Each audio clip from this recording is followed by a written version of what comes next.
Well, hello there, ladies and gentlemen, and welcome to this Manifesting Lab member webinar inflicted upon the members by me because I feel it's necessary. This webinar is called Manifesting Step by Step. And the idea is that if you are somebody involved in deliberate manifesting and you don't know what to do next to become better at it, this webinar will answer that question. But I have to tell you up front, it's an impossible webinar because everybody has different belief systems. Everybody has different desires. Everybody has a different direction they want to go with their lives. So trying to give somebody step-by-step instructions when everybody's different is impossible. But the impossible we eat for breakfast and lunch with a slice of impossible for tea with a dash for dinner. Because in the Manifesting Lab, we have found a way around that. And what I'm going to show you today in the Manifesting Step-by-Step webinar is a way to break down your abilities as a deliberate manifester, to categorize yourself in such a way that you know where you are at any time. And when you know where you are, you then know what to do to go to the next level. So what you are going to learn in this webinar is the way I have, after years of thinking about it, figured out that there are actually 5 different types of deliberate manifester. And from that insight, I think that you will be able to have then some specific ideas as to how to move forward with your deliberate manifesting once you've identified exactly which of those deliberate manifestors you are. Now, hopefully, if I've done this correctly, it should be fairly obvious to you where you fit in. And then it should be very useful to you from knowing what type you are, what you can do to progress to the next level. So despite the fact it's actually impossible to give everybody one set of instructions, otherwise it would have been done already, I think this splitting down into 5 types of manifester will get us there. Now, this is not based upon some great universal principle. It's based on me talking to many, many people over the years, either live or through online on the internet or in person, and kind of noticing that there's patterns with everybody.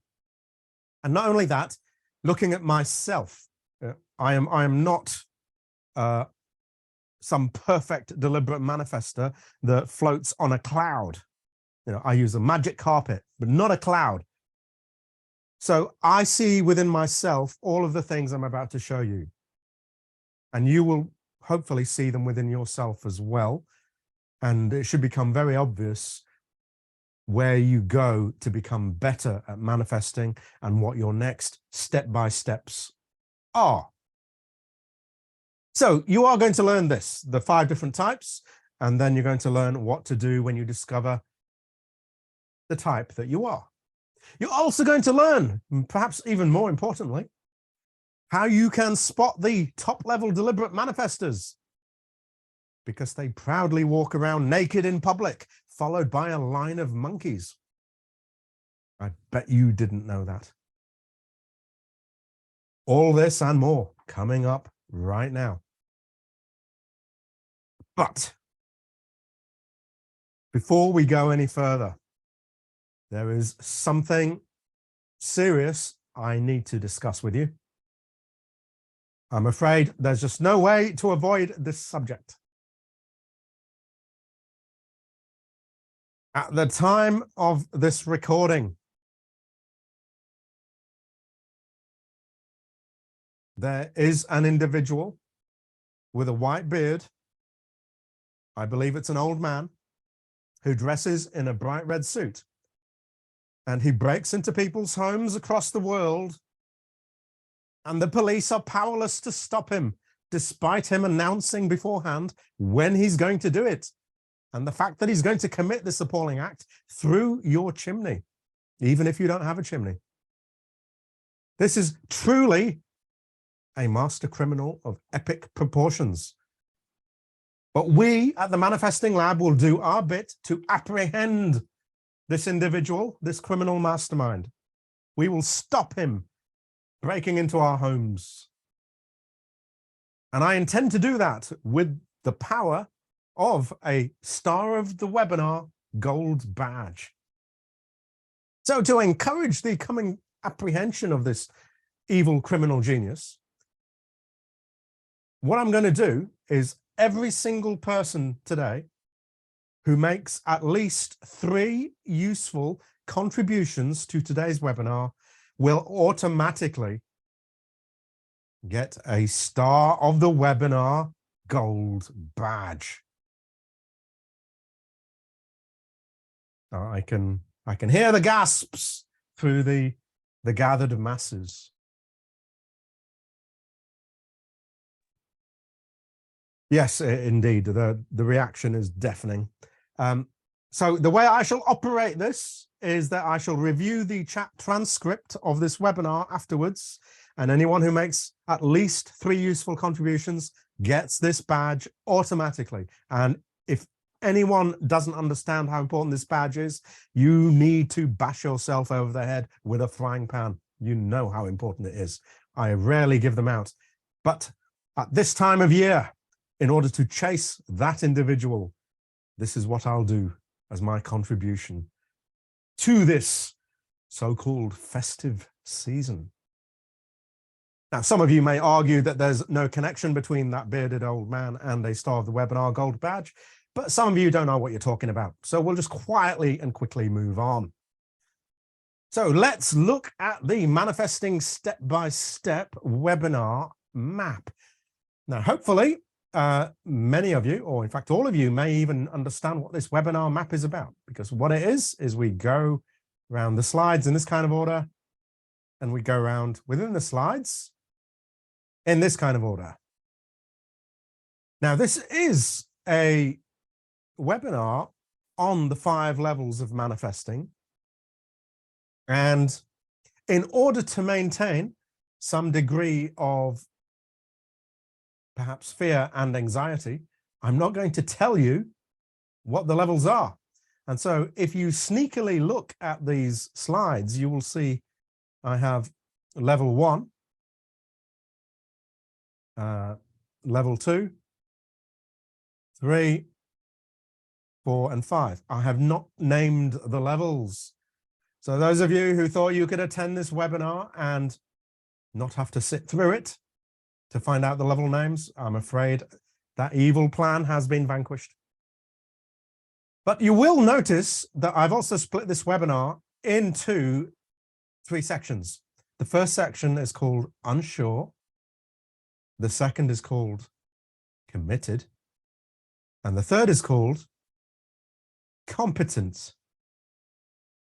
So those will give you a clue as to where the different levels fit in to where deliberate manifesting kind of works.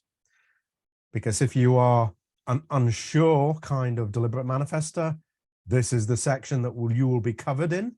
If you are a committed deliberate manifester, it will be this section.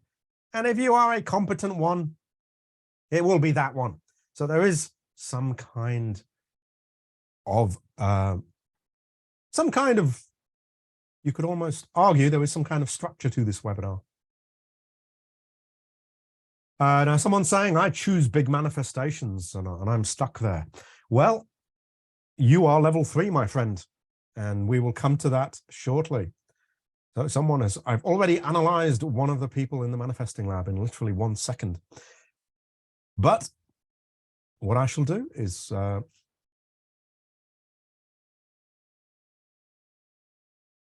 I shall clear the screen. I'm using a new pen here. Well, not a new pen, a new bit of pen software. So here we go. Let's look at the unsure section. As I said, unsure relates to how you are feeling about deliberate manifesting. And this fits into the 5 levels of evolution of a deliberate manifester. After talking to many, many people, I think everybody fits into this. I've yet to see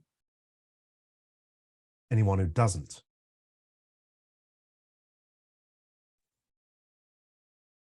Now, as I said, we all have different belief systems heading in different directions with different desires. You can advise somebody if you know where they are. And I think the 5 levels I'm going to give you are about as narrow as you can get. I don't think you can break it down further. But obviously, if by the end of this webinar you think you can do better, then hold your own webinar. But this is the way I think it should be done. So let me show you the levels of evolution. And you will notice on the diagram here, there is a definite progression, because here we start with the average Facebook user and reality TV watcher. And you can tell that with their hunched back and extremely large arms, that literally that's all they do all day. That is your starting point. That is known as the general public, right? So that's where they live, hunched over, and they're so cold they wear a monkey suit. And then as you evolve in deliberate manifesting, you can see your spine starts to sort itself out as you hold your head up high and confidently strut down the street until you reach such a stage that literally you are the peak of deliberate manifesting, which involves you being, obviously here, completely naked, strutting down the street. This is what you're aiming at. I did say earlier, I would explain how the peak of deliberate manifestors would be like this. And this is it. The other disadvantage of being obviously the peak of a deliberate manifestor is that you have then this procession of monkeys or people in monkey outfits following you around. That's just the way it is. I get this all the time as I'm walking down the street. Yeah, people say, yeah, we don't care if you're naked, but that procession of monkeys, not sure about that. And so this is just the price you pay. So as you get more evolved, you wear less clothes. That's just the nature of deliberate manifesting. So I know you all can't wait to reach that level. So let me show you how you get there. The first level then, here we go. I'm going to start unveiling the levels. There is going to be gasps of horror as I let you know about these 5 levels. And from these 5 levels, we shall together analyze what each level needs to do to move forwards with their deliberate manifesting. So level 1, and here's the thing. Here's the thing before I unveil level 1. I do not believe there is anyone on this planet who doesn't fit into these 5 levels. So when I show you each level, you will know each level intimately. And so assuming you have gone past that level, you will then be able to advise whoever's at that level what to do to move on from that level. And so what I would like you to do is share your experiences at the appropriate time as to what helped you move on. All will become clear, because level 1 is what I'm calling the believer. So each level has a little sentence to go with it to help you remember. So the way believers operate, they are the first level of deliberate manifestor. They're people who say, I'd like to believe that the law of attraction and all this deliberate manifesting stuff exists, but, and then they list off all the reasons why it's not really possible. So you will find believers basically hunched over, browsing Facebook, watching reality TV. They are the lowest of the low on our scale of naked monkeys. Now, these folks, they will oscillate backwards and forwards. So I'm calling them believers, but the other term is obviously skeptics.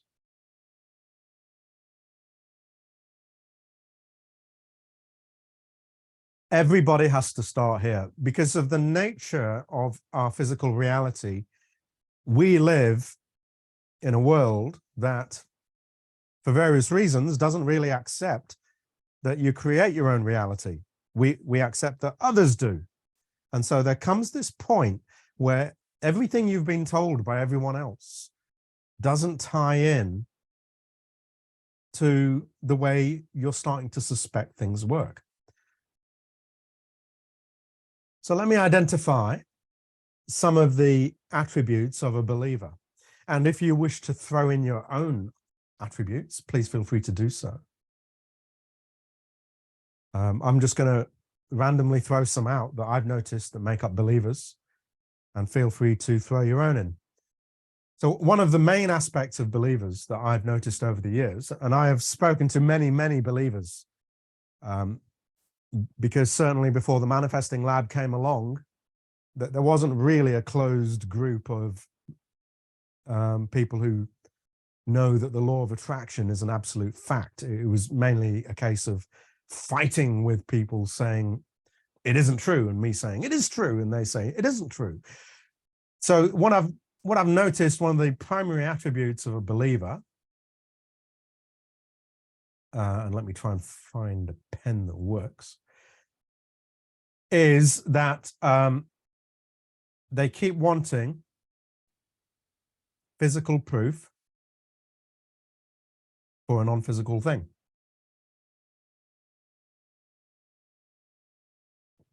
So, which is kind of interesting. So they will come onto you regularly and say, well, if the law of attraction was a real thing, then we ought to be able to prove it scientifically. So where is the scientific proof? Where is the empirical evidence? And then there is this argument that goes on where you say to them, but the law of attraction will bring you evidence of whatever it is your belief system is emitting. So whatever you believe is true, it will find the evidence for it, even if that evidence negates the law of attraction, which ironically then proves the law of attraction.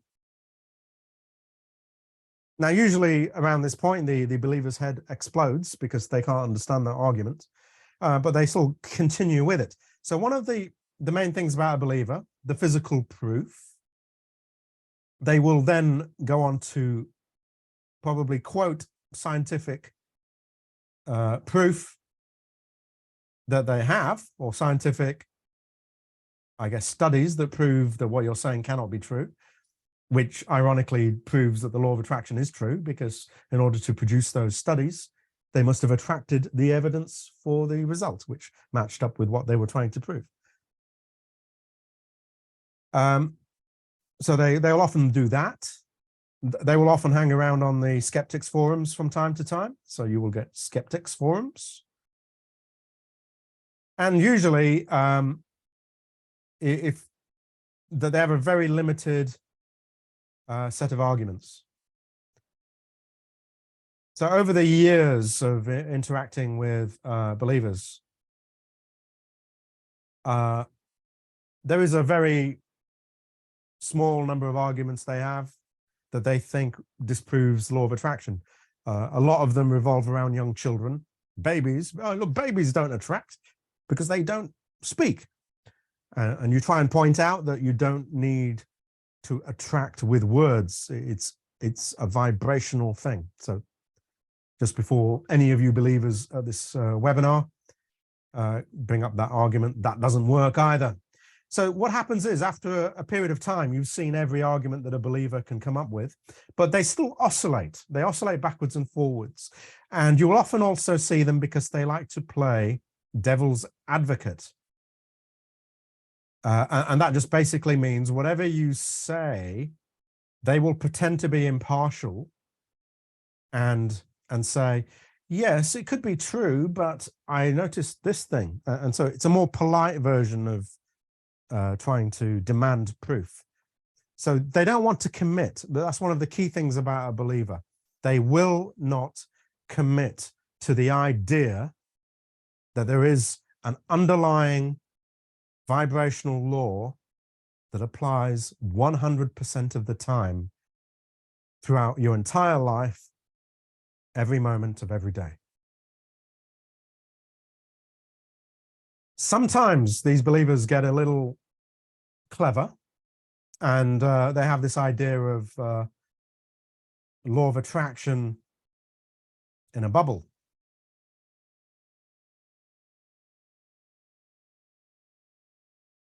So they believe sometimes, and this is where I think they're getting away from being a true believer. They're getting towards the next level a little bit. So they accept there is a law of attraction, but now they're saying that there's the whole of life, and life is random, but with the law of attraction applies to just this part of life. And so they're kind of trying to get round the problems of kind of oscillating between believing and not believing by saying both exist. So this is the law of attraction bubble, and this is the random life bubble. And that argument falls to pieces as soon as you ask them the specifics of this boundary. What are the rules then that operate this mysterious boundary between random and non-random? And then usually you have to create some kind of deity, which they then tell you to shut up with, because it's just beyond our comprehension. Okay, so thank you for your deep argument in telling me to shut up, because basically you can't think of a good reason why the law of attraction doesn't apply everywhere. Because the truth is, it does. There is no random. Every single thing in your life is law of attraction. So hopefully I've given you enough there to recognize a believer. And I doubt if anyone here has never gone through this phase. I certainly spent a long, long time being a believer or a skeptic. Funnily enough, you wouldn't guess it from the way I talk about law of attraction now. But in the same way that non-smokers are often the most intolerant of smokers, people who used to smoke and don't smoke anymore, non-believers are often the most intolerant of those who don't believe, or once they believe, if you see what I mean. So that is how you recognize any. Now, if anyone else has any suggestions, please feel free to throw them in. But what I am going to do is not just leave it there. I'm going to actually come up with some manifesting advice for believers with your help. So if someone is in this oscillation phase with the law of attraction, where they're skeptical sometimes and they completely believe it other times, how would you recommend they proceed in order to move to the next level? Now, I know you don't know what the next level is, but obviously it's a bit more than a believer. So what do you think? Please feel free to share. And remember, there are star of the webinar, anti-Santa Claus, gold badges to go around. And just to get you started while you're thinking about it, let me see what I made a few notes as well. So let's see what I've got.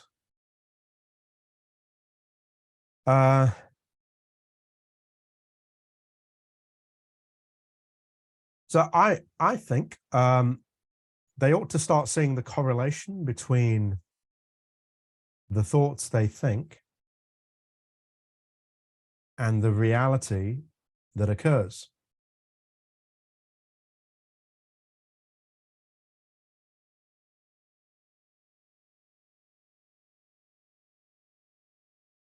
So in this sense, it means that if they spend some time, maybe for a few days in the morning, just feeling quite good, seeing what kind of day results,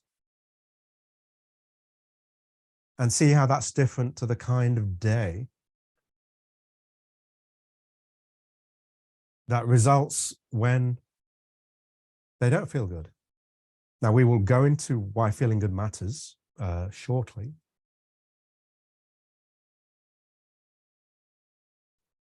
So that's one thing I would recommend. Now we've got a whole load of suggestions here. Wow, there are people who really want these gold badges. I tell you, I've never seen anything like it. Wow, okay, so there is a lot of stuff coming in here. Right, so I'm going to take them. Wow, okay. So I'm going to start scribbling here, some ideas. So if you are a believer right now and you've been watching this webinar, I know I've been a little flippant, but we genuinely want to help you because your main issue is that you're unwilling to take a side. So I suspect a lot of these suggestions will help you take a side, because either believe the law of attraction exists and your life is completely under your own control, or forget about it. Just live in a random world where random stuff happens to you and you are powerless. But don't oscillate between the two. So let's look and let's see all these answers that have come in. So we've got somebody saying they should have a regular routine. Yes, okay, good one. Yeah, they should set up a regular routine and write down vibrational matches. Now, that is a good suggestion. The thing is, I don't think a believer would do that because they wouldn't be committed enough to set up any kind of regular routine, because they don't really believe, and they believe they're wasting your time. But that is going to come in useful at one of the upcoming levels. So yes, absolutely. If they were willing to try, which is what I was trying to hint at here, if they were willing to try to devote some period of time to having positive thoughts and then seeing how that day unfolds, then that would be extremely helpful, because it would convince them there is something going on. Whether they will commit to a routine, I suspect it's got to have to be a higher level. Let's see what else we got. We got somebody saying maybe suggest that they keep track of their thoughts and feelings and see whether there's any correlation between what they are experiencing as the law of attraction versus random.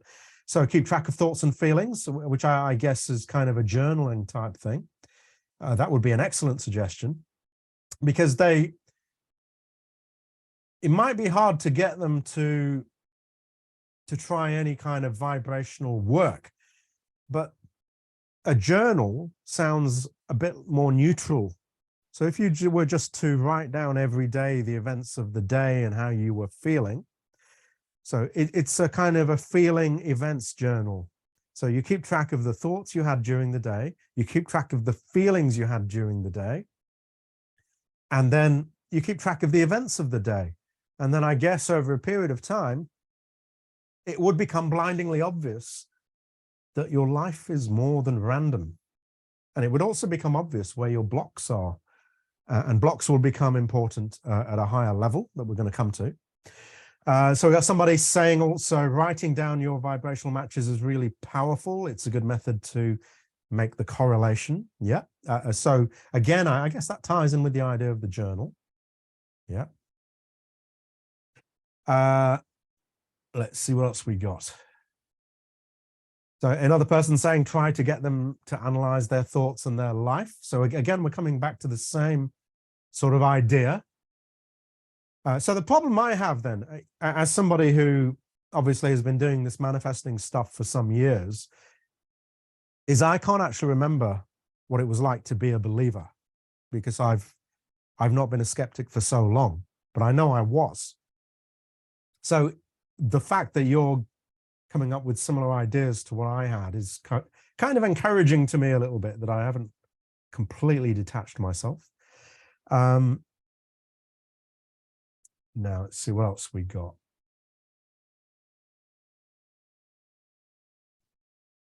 So someone's saying, doing a simple manifesting experiment.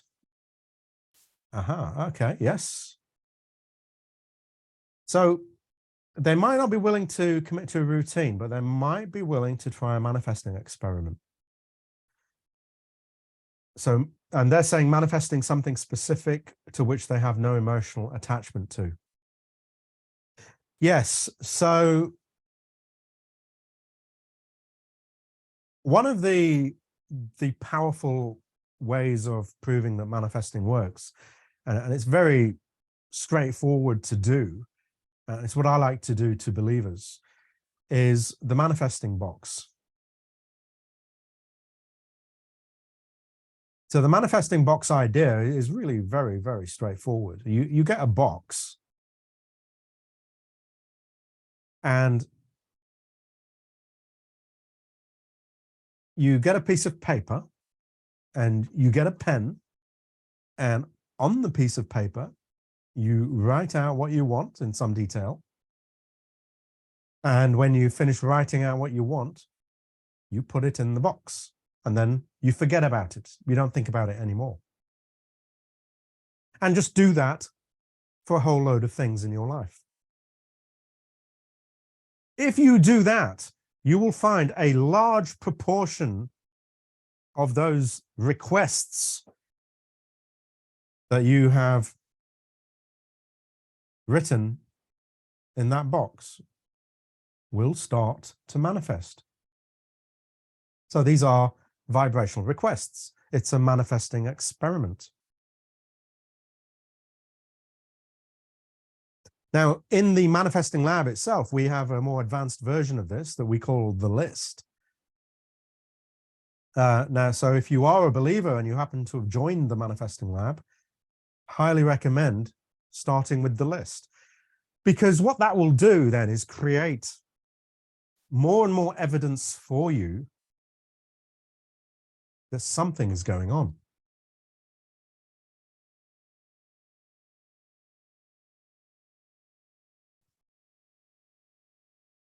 You'll start to see the correlation between the thoughts you have and the life that results. There comes a point, I think, with a believer, that there comes a tipping point where it just becomes obvious there's something going on. And despite the fact you want to be skeptical, there's now enough evidence to suggest that there is something going on that is more than just random. Now, some other suggestions that I've been given here. So someone was saying that they observed their thoughts and beliefs and their reality, and they noticed more and more how they correlated 100%. So again, it's the same theme. All of you are seemingly having the same idea as me, that you've got to give yourself more evidence. If you want to step out of just being this wishy-washy believer that's not quite willing to accept law of attraction, you've got to let law of attraction bring you the evidence. And it doesn't involve a lot of effort. There's not a lot of effort in taking a piece of paper, writing it, what you want, sticking it in a box and forgetting about it, and then watching what the universe does. It really is not a lot of effort, but it will start to make you get results. So we've got another person saying, start using paraliminals as it bypasses the logical mind. Yeah, assuming that's a paraliminal for manifesting. because this is manifesting advice that we're chasing here. So paraliminals are a product from learning strategies. I've written about these things in the past. We've got someone else saying, try to make them think about how they feel, and if they are feeling negative, how their life and problems are linked to their feelings, and make them see and observe people around them that are doing well and look at their moods and mindset. Aha, yes. So you don't have to just get evidence from your own life. You can look around, Mr. or Ms. Believer, at other people. And so, for example, you might have an angry person in your life that you can see from time to time, and just look at the life they're living. Is it a happy life or an unhappy life? You can start to see the correlation, not just where you are in your life, but with other people and their lives. So that's helpful. So we've got someone saying, get them to focus on something unwanted for a period of time. Aha, that's an interesting one. Get them to focus on something unwanted.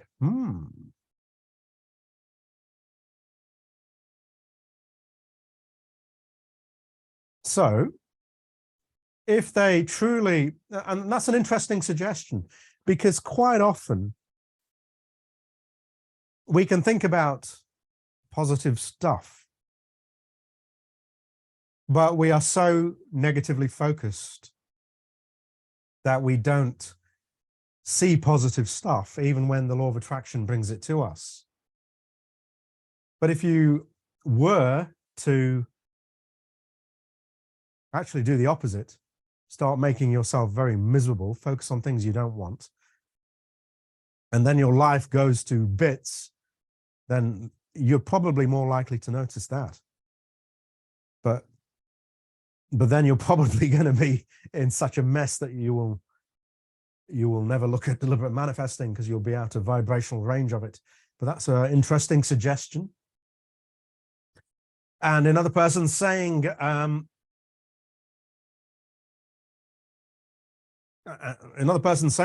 look also at people who are living in a bad way. So, so people who are doing badly and their mood and mindset. Yes, it's a similar thing. Look at how others are focused on unwanted, and they get more of unwanted.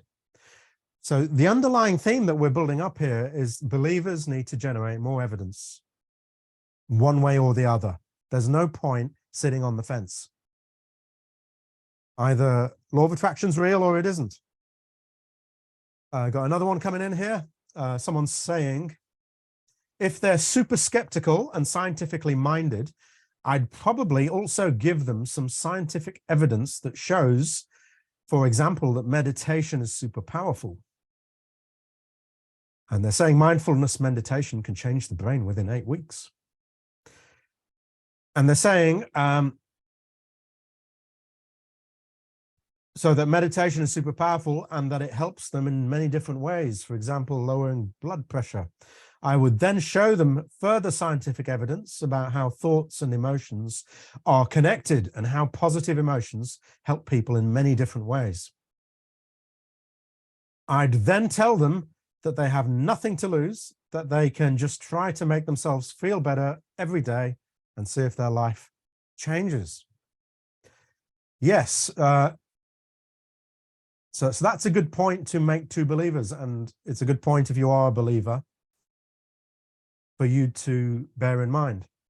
You have nothing to lose in trying out some simple ideas of checking the correlation between your thoughts and what happens to you in life. All you're doing is thinking a few thoughts. If you were to think those thoughts, say, for 30 days, in 30 days' time,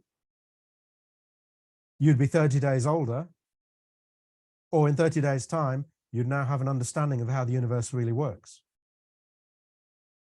You have nothing to lose. Because on the one hand, you half believe already that the universe is random, But if it turns out the universe isn't random, then that's probably the biggest change that can ever affect your life, because suddenly your life is under your control. So you have nothing to lose by trying this. I got someone else saying you could also ask them to write about some key events from their past, good feeling and bad feeling, like meeting a life partner, having an accident, and write about their overall thoughts and feelings around the times of those incidents. Was there any correlation? So again, we got the concept of the journal, trying to link together what they were thinking with what was going on. And we got another person saying, adding to the previous comment regarding scientific evidence, there are a number of scientific studies on the wave-particle duality, which proves the influence of the observer. Yes. So Schrödinger's cat.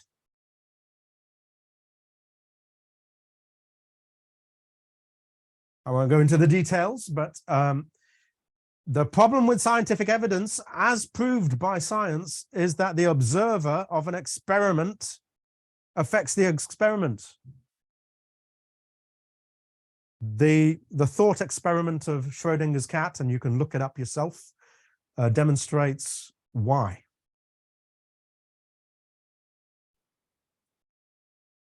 I think Schrödinger's cat was thinking back, I think that made a big impact on me, because I was very scientific. And this was part of quantum theory, which I used to study. So Schrödinger's cat experiment, okay, let me sum it up. I wasn't going to go into it, but since we're talking about it, it's an imaginary experiment. I do not believe it has been tried with real cats, or at least no scientist has admitted to trying it with a real cat. So the idea is, you imagine a cat.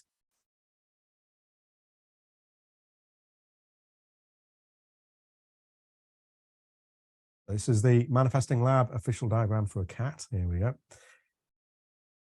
So you imagine a cat, and I don't know why a cat was chosen. It's some weird cruelty by Mr. Schrödinger. And what there is a box, and within this box there is a bit of radioactive stuff.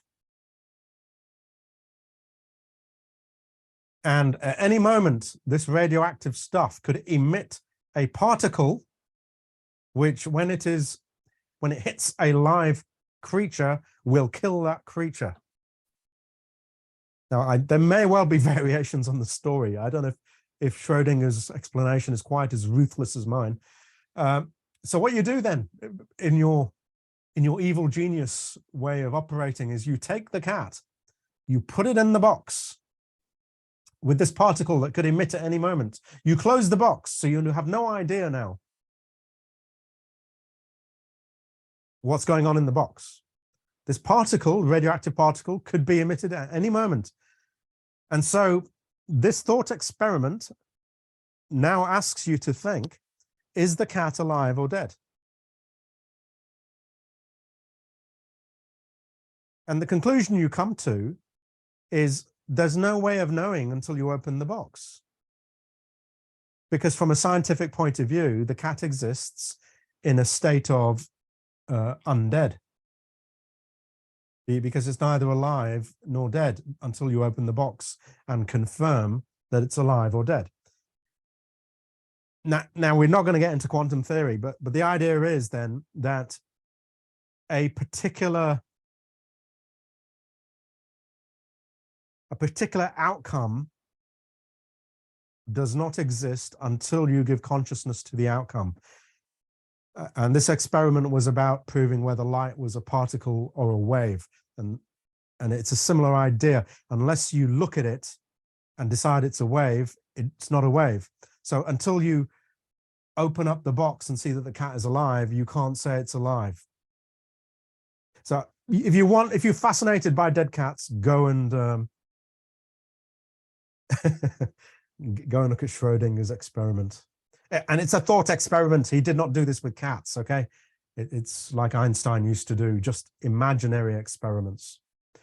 But Schrödinger's cat, yes, that will often get through to a scientifically based person, because then they will have to concede that the observer of the experiment influences the experiment.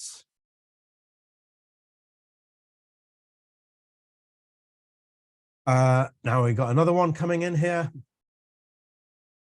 I would explain to them that it's the feeling that generates vibration, manifestation.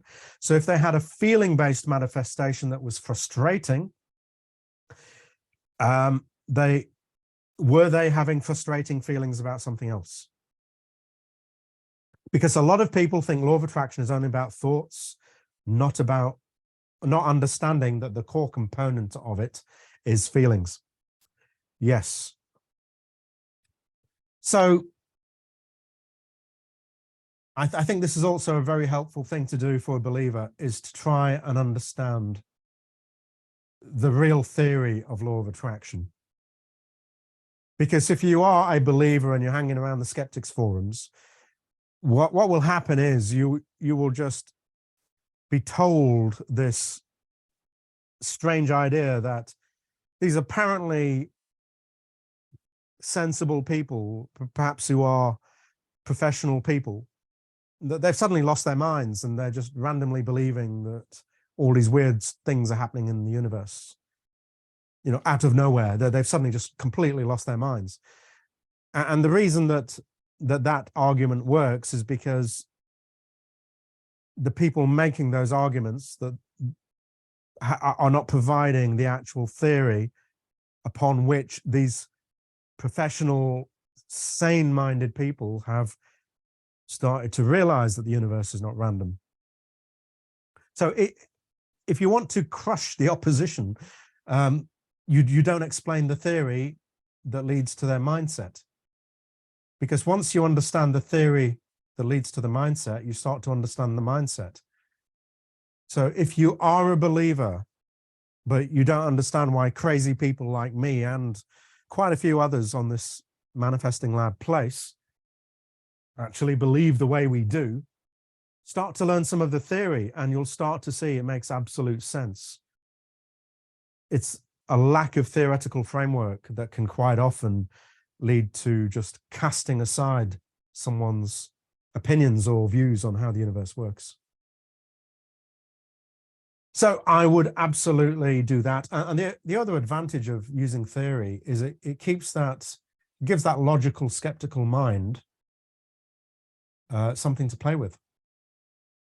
Because quite often the skeptical mind exists because it needs something to connect to existing current reality. And by providing the theory, even if it's not 100% watertight, just by providing a mental model, that helps you kind of step onto the first rung of the ladder. So thank you very much for all of that. Wow, that went on a lot longer than I thought it was going to be.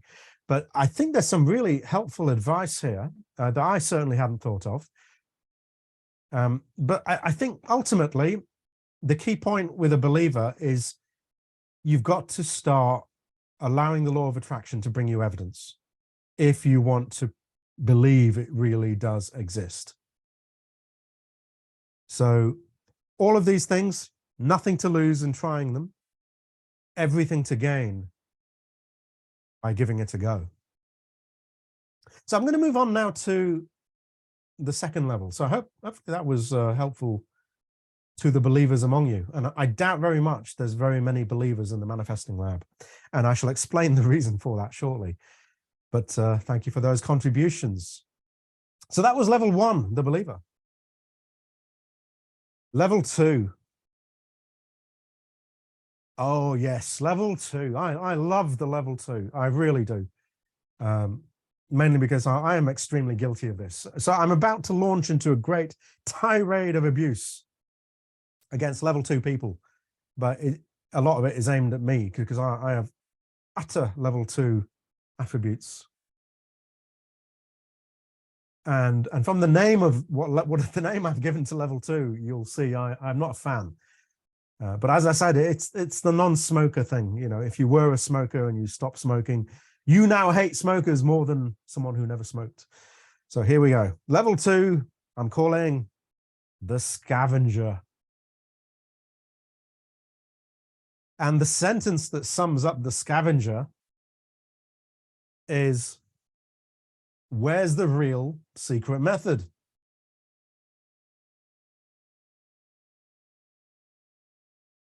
So let's talk about scavengers. Let's see if we can identify some scavengers. Now, the primary, in my view, and I am 100% guilty of this, so I am not attacking scavengers out there without knowing what a scavenger is. They're people who are always getting endless courses, endless, they attend endless seminars, they read endless books, videos, audios, lectures.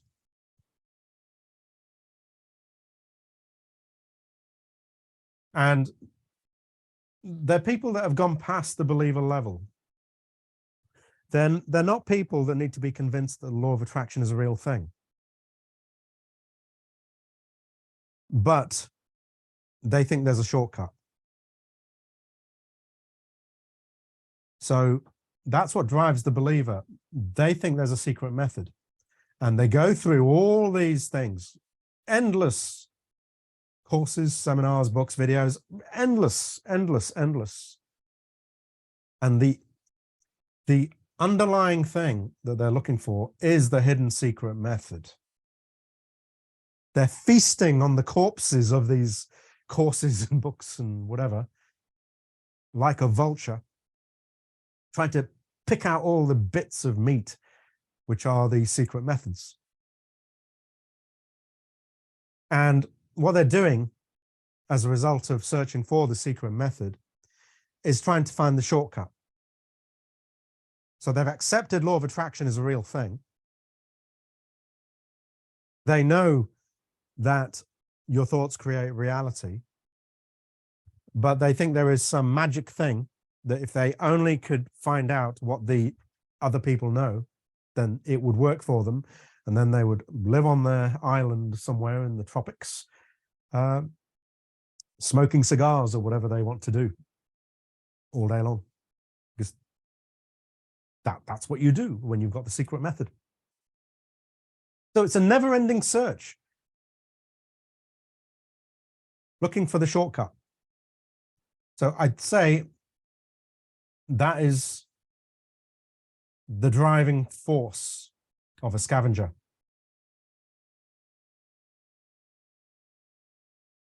So I've had encounters with scavengers on the Manifesting Lab over the years, and I don't judge them for it because I do the same. They will come and join, watch every single webinar or everything they can as fast as they can, usually sending me some sort of complaint. Why do you take so long to give me the method? Because they don't understand there is no secret method. It's a mindset. It's not a secret method. Manifesting is a mindset, not a method. So scavengers tend to hate the Manifesting Lab because there doesn't seem to be a secret method. It's like you join and then there's a whole load of stuff and you have to spend time and effort to understand it. So that they will watch videos at twice the speed and scroll through all the preview thumbnails looking for the bit at which I say secret method is here, but they never find it because there isn't one. And you can often spot a scavenger because firstly, yes, they're always gathering endless knowledge, but the search never ends. It is very similar to the diet industry. So the weight loss industry. It is staggering to me after so many years in which we've had endless weight loss books, courses, pills, whatever people have, that when a new one comes along, there's a group of people who will jump on the next one, despite the fact they've been disappointed by the last one. And then they'll jump on the one after that when they find that one didn't work, and the one after that, and the one after that. And this whole weight loss industry just feeds on itself, because the next person says, well, my thing works because it's different from the last thing in this way, as though the secret method was in the new thing. And then the next thing that comes after that new thing, that person says, well, my secret method fixes that secret method that didn't work. So are you a scavenger? Well, these are two key points.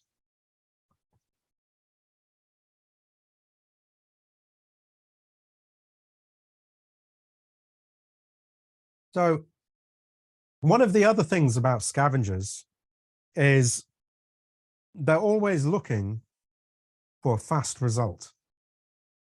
So it's a shortcut, yes, but a fast result. So they never have the patience to actually go through, and even one of these courses, seminars, books, of which there are many that are extremely valuable, they will not internalize those ideas. They will scavenge for the secret method, and if it's not there and it's not obvious, they move on. It's endless dissatisfaction. And in many respects, I guess you could call it paralysis through analysis. I've noticed scavengers, they tend to think if they have enough knowledge, then that will compensate for the lack of follow through, which is where the endless search comes from. It's gathering more and more information, not realizing that certainly with deliberate manifesting, it's not a logical mind thing. It's actually an emotional thing. And until you master the emotional component, which is not necessarily a quick thing, you're just going to search for the next thing and the next thing and the next thing. So that's what a scavenger kind of looks like. And hopefully you're starting to get an idea of what I mean by a scavenger. So like with the last level, do you have any manifesting advice for scavengers? And I speak as a scavenger. This is actually the hardest level for me to talk about. Because despite the fact I teach all this law of attraction stuff, I'm always thinking, have I missed something? Is there really something out there that I missed? And I will always look at the next thing that comes along. And really the only reason I've ever stuck with the approach we have in the manifesting lab is because no one else is really teaching anything that's different. I mean, it's all variations on a theme. Because you will get the next method and the next person will say, oh, I found if I focus while feeling good, I will get stuff I want. And I'll think to myself, yes, I know. And so after a while, you've scavenged everything that's out there and there's nothing left to scavenge. And so you've got nowhere else to go except where you are. So I'm certainly a scavenger. So let's see what if you've got any ideas on scavengers. So someone is saying, and they're honest enough to admit it as well, I have to admit I was a scavenger until I realized that all these books and courses repeated the same thing, and that I just read one, that I just better read one and follow through. So that is exactly, yes, exactly what I just said. Yeah, I'm not even sure this is good advice. I mean, because I can't really help that much, because sometimes you have to go through it, I guess. So let me just put that down. It's hardly helpful advice, but considering how much time, money, and effort I have expended on trying to understand law of attraction and deliberate manifesting over the years. It's a staggering amount. Trust me, it's staggering. But you do eventually start to see repeating patterns. And when you see enough repeating patterns from everything you've scavenged, you then start to realize there is an underlying structure to what everyone is teaching. And I like to think that what we teach in the Manifesting Lab is that underlying structure. So you will never be able to go to some other place with some other approach and not see the commonality, because universal laws are universal. There's only so many ways you can describe them without coming back to a common identity, a common underlying structure. And as somebody is saying, you could ask them to do a 30-day vortex challenge and see what happens. In other words, stick to one method for a significant period of time and see what happens. So the 30-day vortex challenge is the idea that we have in the Manifesting Lab, that you feel good for 30 days in a row. They're saying give them that to try. That would work, I think, for the next level coming up. I doubt that a scavenger would have the follow through. I think they're too busy rushing for that secret method. I remember there was a scavenger that joined the Manifesting Lab once, and literally it's the fastest I've ever seen all the videos being watched, because they had literally gone through, I think, everything in 3 days, something like that. And then they posted a message saying, I've watched everything and I don't see how it would work. And that was it. It's actually documented in the forum somewhere. And you just don't know what to say to that, because they didn't try anything. That they just tried to understand it all theoretically. So they just rushed all the way through it. Didn't try any of the experiments, any of the exercises, just looking for that magic bullet. And they didn't find it, so threw the whole thing out. So it would be a similar thing with trying to get them to commit to 30 days of doing anything. I'm not convinced it would work. Now we've got somebody saying, a positive trait of scavengers is that they are full of eagerness. Aha, yes. A good point, a very good point. They are full of eagerness. And that person's admitting to be a all these scavengers coming out. So this person's saying, my eager for the secret scavenger times led me to inward quest and eventually to the Manifesting Lab. So a lot of honest people today. Yes, so there is a scavenger there, and they're adding, for advice, find someone, some course, some author, whatever you find to be genuine and trustworthy, and stick to it and commit to what they are teaching. Excellent point.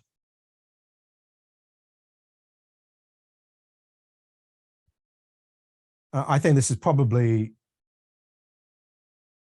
the underlying point of a scavenger. In the same way that with a believer, they've really got to get evidence to move to the next level. With a scavenger, in order to move forwards, you have got to commit to something. You can rush around all over the place looking for that secret thing. But if the secret thing existed, everybody would know about it by now. But the funny thing is, the secret thing is in front of your face all the time, which is that you get what you think about in life. But yes, by committing to something, they can at least move forwards on something. Now we got someone saying, try to get them to explain the theories to you and get them to realize that you cannot think or analyze your way to manifestation, but you have to feel your way to it. It probably wouldn't have worked for me, but who knows? Yeah, so again, focus on theory.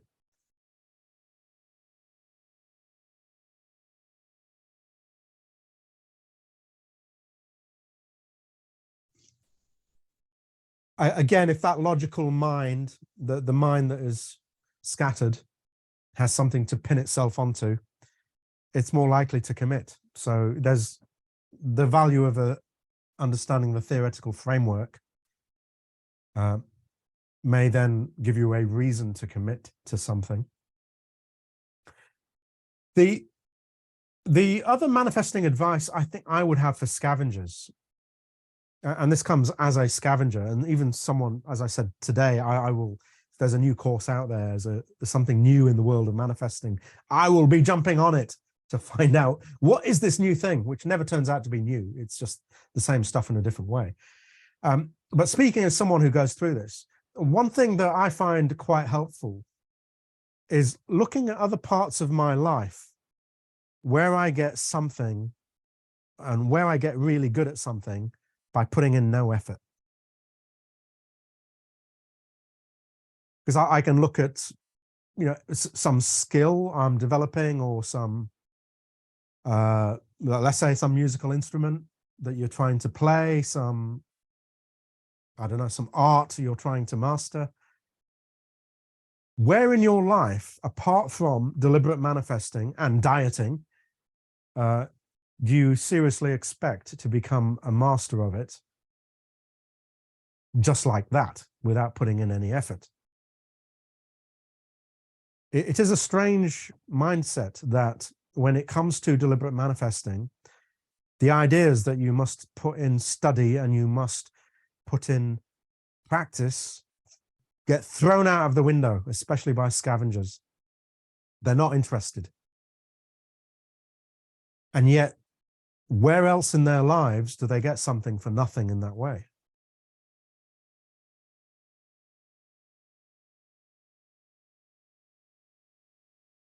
So I think that is something that would perhaps at least make a scavenger think twice. Because I doubt there is nowhere else in life where you become a master without any focused thought at all. Because not only do you usually have to focus your thought, you usually have to do it over the long term. Because if everybody's a master of something, then nobody's a master, because it's just normal. So mastership implies you're going beyond what everyone else does. And that involves effort. And it's not something scavengers want to hear. And if you're a scavenger watching up to now, which I doubt you have the attention span to do, but if for some miraculous reason you've scrolled fast to this video, through this video, just to this point, you've got to get over it. You've absolutely got to get over it. You've got to come to understand that deliberate manifesting is no different to anything else. As you study and as you practice, you get better. There is no secret, because the secret is in front of your face. As you practice anything, you get better at it. Perhaps that is the secret, that there is no secret. Now we've got someone else saying, I would explain to them that in a way, they are correct. That there is a secret method and shortcut, and that it's not well explained in much of the law of attraction literature, which may be why they're not finding it. And that secret and shortcut is to feel good. Yes, I guess if there was actually a secret, which is not even in law of attraction circles, I don't think it's that widely taught. It's the feeling good, yes. But I don't think, I don't know, saying that to a scavenger, you see, the scavenger mindset comes about from dissatisfaction. So whether they would settle down and feel good, I don't know, but you could certainly give that one a try. So you could try and say that the secret is feeling good.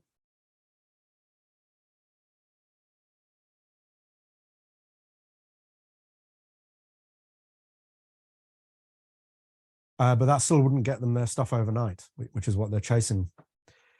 The interesting thing is they have no patience. So until that is sorted out, I think a scavenger is always going to be a scavenger. So it's a case of a mindset shift at some point. So an ex-scavenger is saying, I took the effort to read all these books and I thought I could get away by leaving out the effort of doing the techniques. So a reformed scavenger.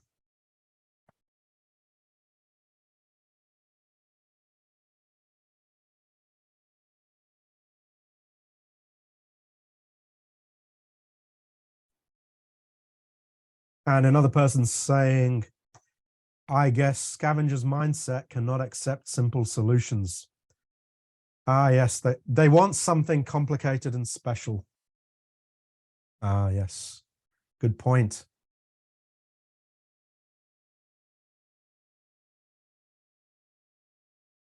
Yes, the scavenger mindset cannot accept simplicity.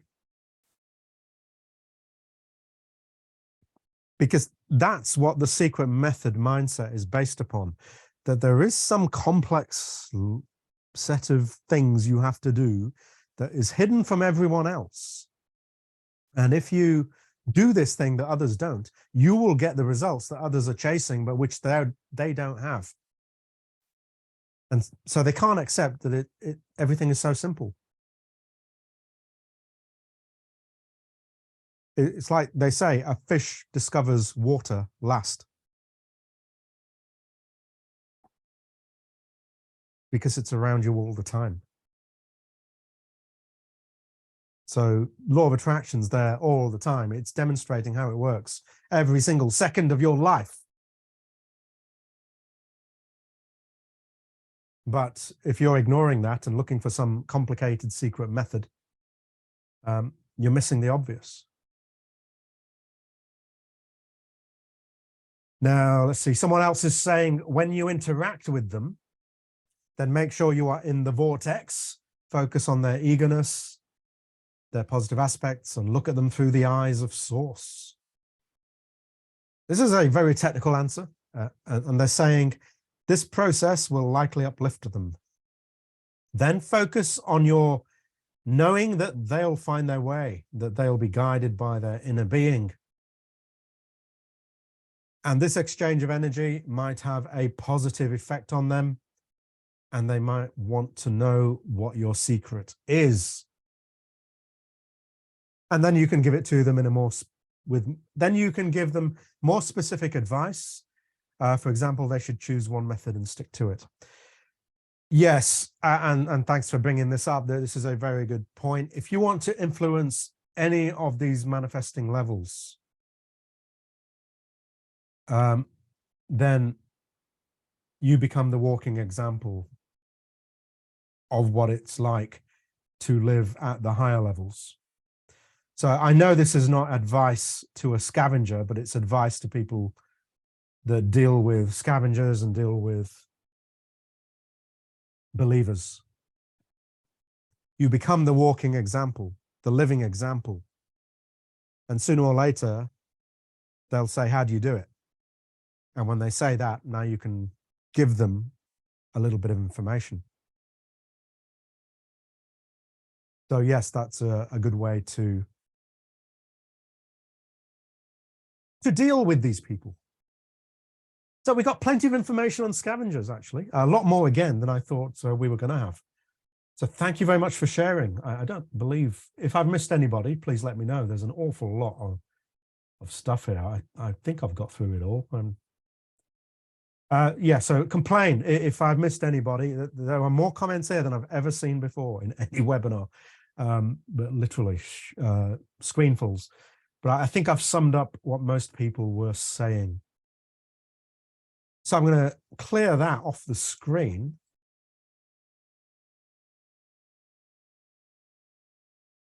And that covers the level of unsure. So the thing that believers and scavengers have in common is they're not 100% committed to law of attraction ideas. They're oscillating a little bit. And if they're not 100% committed, that implies that there is a level at which you are committed. And that level is level 3, which is coming up shortly. But on the way to level 3 is this place. So this video, if you happen to be watching it as a non-member, because I will make part of this video available to non-members as well, especially those of you who are scavengers and believers. It's very unlikely you would be remotely interested in the manifesting lab before the level of commitment.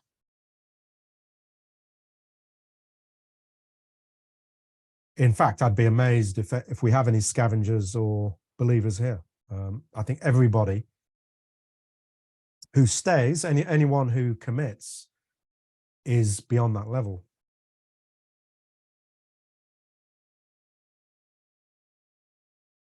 Now, the manifesting lab itself, until this webinar, it's been actually quite beginner unfriendly.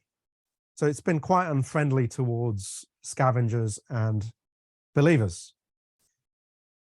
And I haven't made a great deal of effort to really make newcomers feel like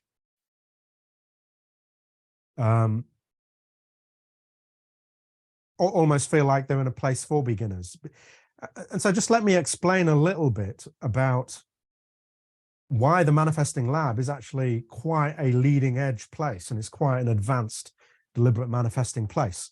It wasn't intentional, it just ended up that way. And that's why it is quite intimidating to newcomers. And that's why we're having a webinar like this, because I'm trying to make it a little less intimidating and a bit less off-putting if you are new to this subject, because there's stuff here that will help you at any level. But what happened is the manifesting lab grew out of me basically, I guess, answering more than 1,000 questions from, I guess, scavengers and believers on a website called Inward Quest. So I've been involved with deliberate manifesting in various forms for probably more than 40 years now. And on that website, people were asking questions about this stuff. And I didn't really see those questions being answered in the way that I personally thought they should have been answered. So I foolishly wrote one answer and thought, that was it. I'm just writing one answer. Just answer that person in the way that I think that question should be answered. And then about 7 or 8 years later, after about 1,000 answers, I thought, hang on a second, maybe people want to go a bit further, because the more questions I answered, it's like the more questions came up. So it was basically, it was getting to a point where I was writing answers every day on that site. And I just thought, there's got to be a better way to do this. Because there's clearly a lot of interest in people who take deliberate manifesting seriously. On the internet, there are endless places where you can scavenge for the secret method and the next hack to make getting the new results that you expect. But these are all temporary hacks. There don't seem to be that many places that go into great detail about how it all works and how to make it work consistently for a lifetime. And so after some period of private coaching, the manifesting lab kind of evolved from those people who were asking those questions and getting those answers. And so what happened was, as a result of answering all those basic questions, the people that then stood up and became members of this manifesting lab were already advanced manifestors. And so what happened was the manifesting lab became an advanced manifesting place, almost out of nowhere, with very little helpful information for newcomers, because all that helpful information was scattered over, certainly from my perspective, over 1,000 answers on inwardquest.com. So the manifesting lab was intended to bring all of that together and then take that knowledge to a higher level than we could on a website like that one. Now, as of this recording, it's been going about more than 4 years, and I've made very little effort to be friendly to people who haven't read those answers, but I am gradually trying to make it a friendlier place, and this webinar is part of that. So if you are watching it as a newcomer to the Manifesting Lab or as somebody who's interested in it, I hope you're starting to see the level that the Manifesting Lab is pitched at. It's not for you if you are a scavenger. It's not for you if you are a believer. It's just going to be too overwhelming. There has to reach a point where the arguments about whether law of attraction exists become irrelevant. You can have all those arguments on the public forums. In the Manifesting Lab, we take it for granted that the law of attraction is a real thing that affects every moment of your life. And we start at that point and take it further. So it's not going to be a pleasant place to join if you're somebody that is skeptical, because you're not going to find any skeptical stuff going on, because we start from the baseline that this is true. Now, this is how we make it better.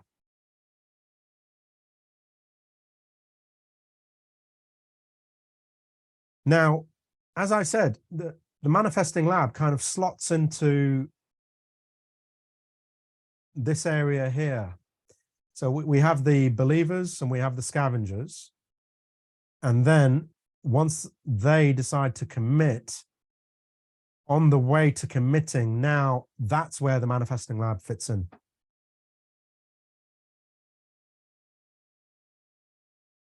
If you are somebody that has reached a point now that you know that the law of attraction is a real thing, you do not need convincing, then you have moved to level 3. And I wholeheartedly welcome you to either try out the Manifesting Lab or join or do whatever you want to do. I welcome you to do that, because you are the kind of person that can go places, because it's your commitment that matters. Without the commitment, you're not going anywhere. And that's why I try and put off the scavengers. You will see again and again, I'm trying to I am trying to, anyone that shows signs of scavenging, I don't want to know, because what's the point? They're not going to go anywhere. So level 3, when you commit, what happens is you become an apprentice. Now, we're not talking about that TV show. We're talking about a proper apprentice, somebody that's willing to learn.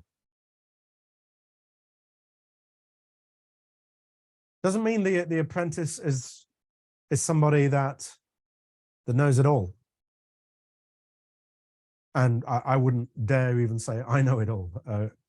There's plenty for me to learn. But what the apprentice has is a willingness to learn. But they also have this underlying thing going on. They have this question going on in their minds. So you can spot an apprentice, because yes, they're willing to commit, but the underlying tone of what they're asking again and again is, when's it going to manifest? So it's a case of, yes, I believe you now. I know law of attraction is a real thing. I know I have to study, and I know I have to put effort in like I do for any other part of my life to get good at it. But when's it going to manifest? So I would say everybody in the Manifesting Lab is at least an apprentice.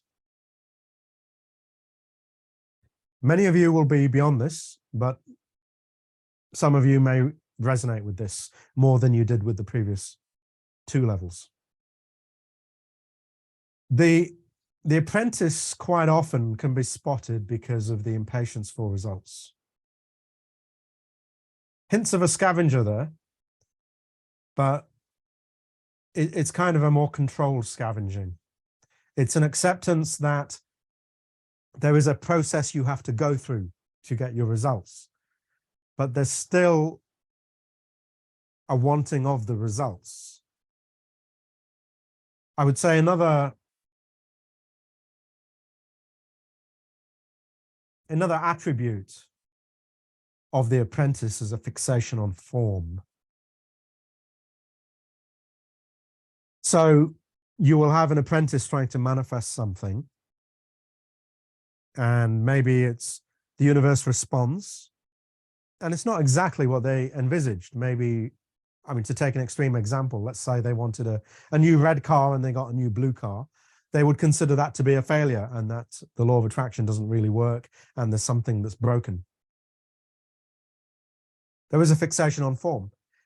I mean, the extreme example of that is somebody who says, I want $1 million.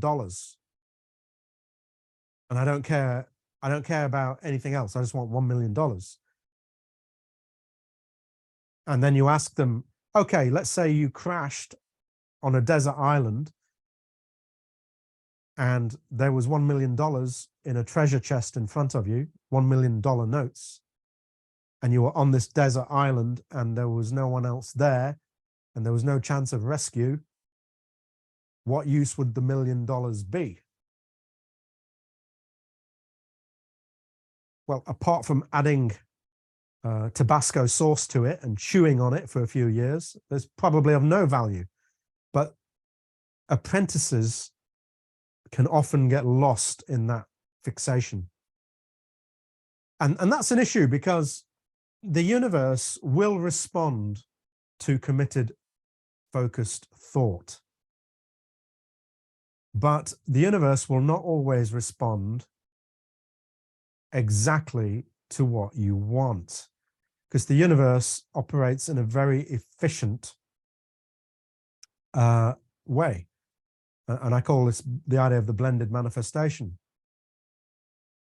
So let's say you want a relationship with somebody and you want to become a great artist. And so in your logical mind as an apprentice, you will say, right, I'm going to manifest a relationship with somebody, and separately, I'm going to become a great artist. But the universe is always looking for the most efficient route to bring you what you want. So you might end up having a relationship with somebody who's a great artist and who teaches you how to become a great artist. But if you reject that, you've just shut down what the universe was trying to help you with. So fixation on form, I would say, is a big issue. Impatience for results. Another sign of an apprentice is knowing the theory of all this stuff, but unable to apply it in the moment. So I'm sure we've all had those experiences where you spoke to somebody, you're having some conversation, they said something, and you couldn't really think of anything in response to what they said. And then later on, it occurs to you what the perfect thing was that you should have said that would have been, the outstanding witty comment, or maybe the ultimate recourse to their argument or rebuttal to their argument. But it occurs to you later. So with the apprentice level, what tends to happen is you do the same thing. You're going through an experience, you know the theory. So let me just put that down. Apprentices they will invest the time to learn the theory. But when it comes to apply the theory, it's only afterwards, after the experience is finished, that they look back and say, oh, yeah, I see where I went a bit wrong there. I see where I made life unnecessarily difficult for no particular reason.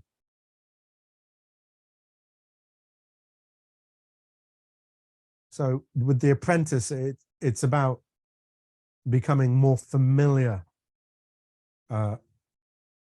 with the theory, I guess, to the extent that you're not thinking about it afterwards. Now, I have something else to say about apprentices, something important. But before I do, this is your chance for those of you who have been through the apprentice level. And I know you don't know what the next two levels are, but certainly if you can relate to the apprentice level, please feel free to share any advice you have for them. Because one of the strange things about the apprentice level is you are committed, but you're still fairly new to manifesting. And that combination, unfortunately, because of the way the universe is set up, is ideal for what we call the all hell breaking loose effect. So with the scavenger, they never commit to anything long enough that they make any progress vibrationally.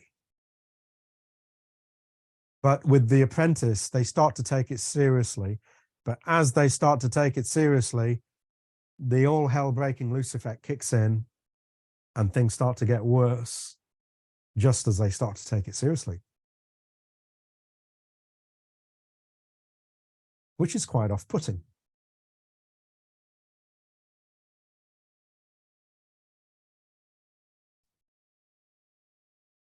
Yeah, so we got somebody saying, quite honest of them, I think this is where I am and what I'm struggling with, just letting go of form.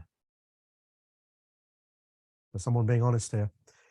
And they're saying good advice would be to remind them that it's about emotion generation and nothing else. Yes. So first of all, I would remind them that there is going to be this all hell breaking loose effect. And we speak about this in the Manifesting Lab extensively, and there are approaches for dealing with it.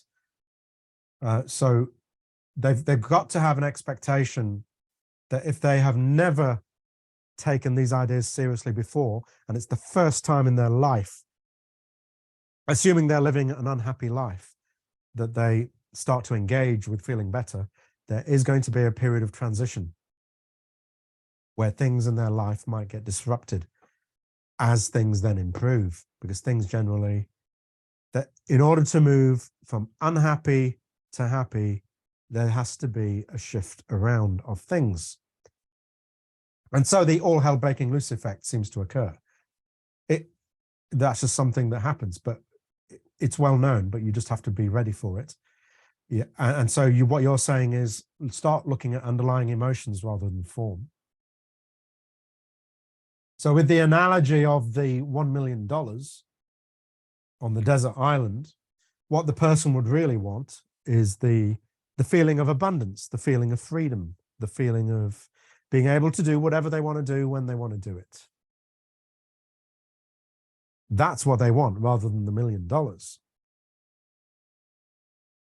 So if they were to look at the underlying emotions, they'd probably see many things manifesting that match what they want, but they've just been ignoring it because of the fixation on form.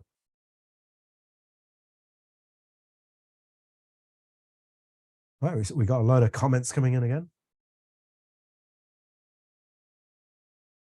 Right, and somebody, in fact, it's the person who said last time, the 30-day Vortex Challenge. Yes, this is where it comes in. So if you join the Manifesting Lab, or if you have joined, you will see, as you join, I ram this down your throat as much as I can. The 30-day Vortex Challenge. What that basically means is you are going to commit for 30 days in a row to feel good for at least a few minutes. Even if you can't handle a few minutes, 1 minute a day will do it. But 30 days in a row sets up a habit, pretty much. And feeling good is just a habit. And we're going to talk about this in a few minutes. But what this person is saying is, For them, it would definitely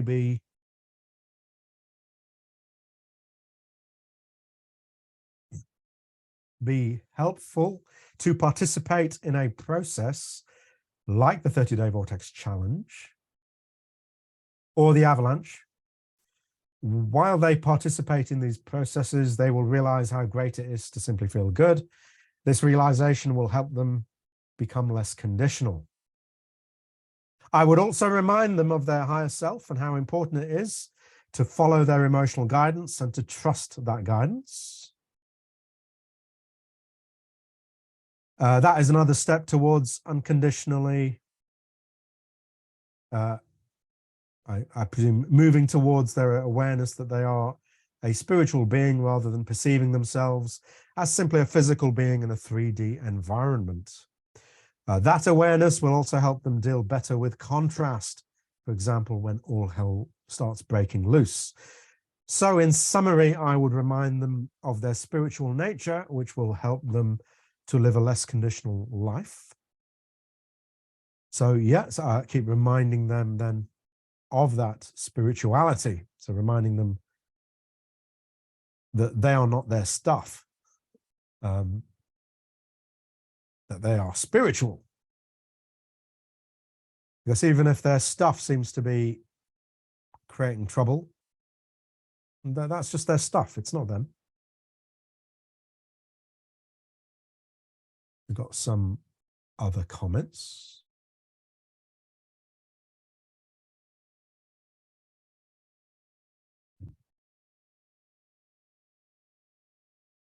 So we got someone saying concentrate less on the theory and the specifics of manifesting and put more effort into feeling good more than anything else. I shall remain silent about that answer because you are stealing my thunder. I'm going to come back to that in a few moments. But yes, a very good observation. And someone saying trying to make them see that there are probably subjects in their lives where there are probably subjects in your life where you are manifesting easily what you want, and then there are desires that seem to be out of reach, and analyzing what they think and feel in both cases and see the difference. So, and also start small and build up faith. So what they're saying is, look at what's working.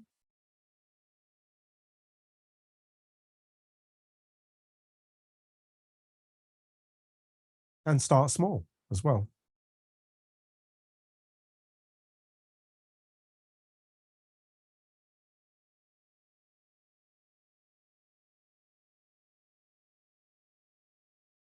Now I'm going to, there's some more stuff coming in, I think. So I'm going to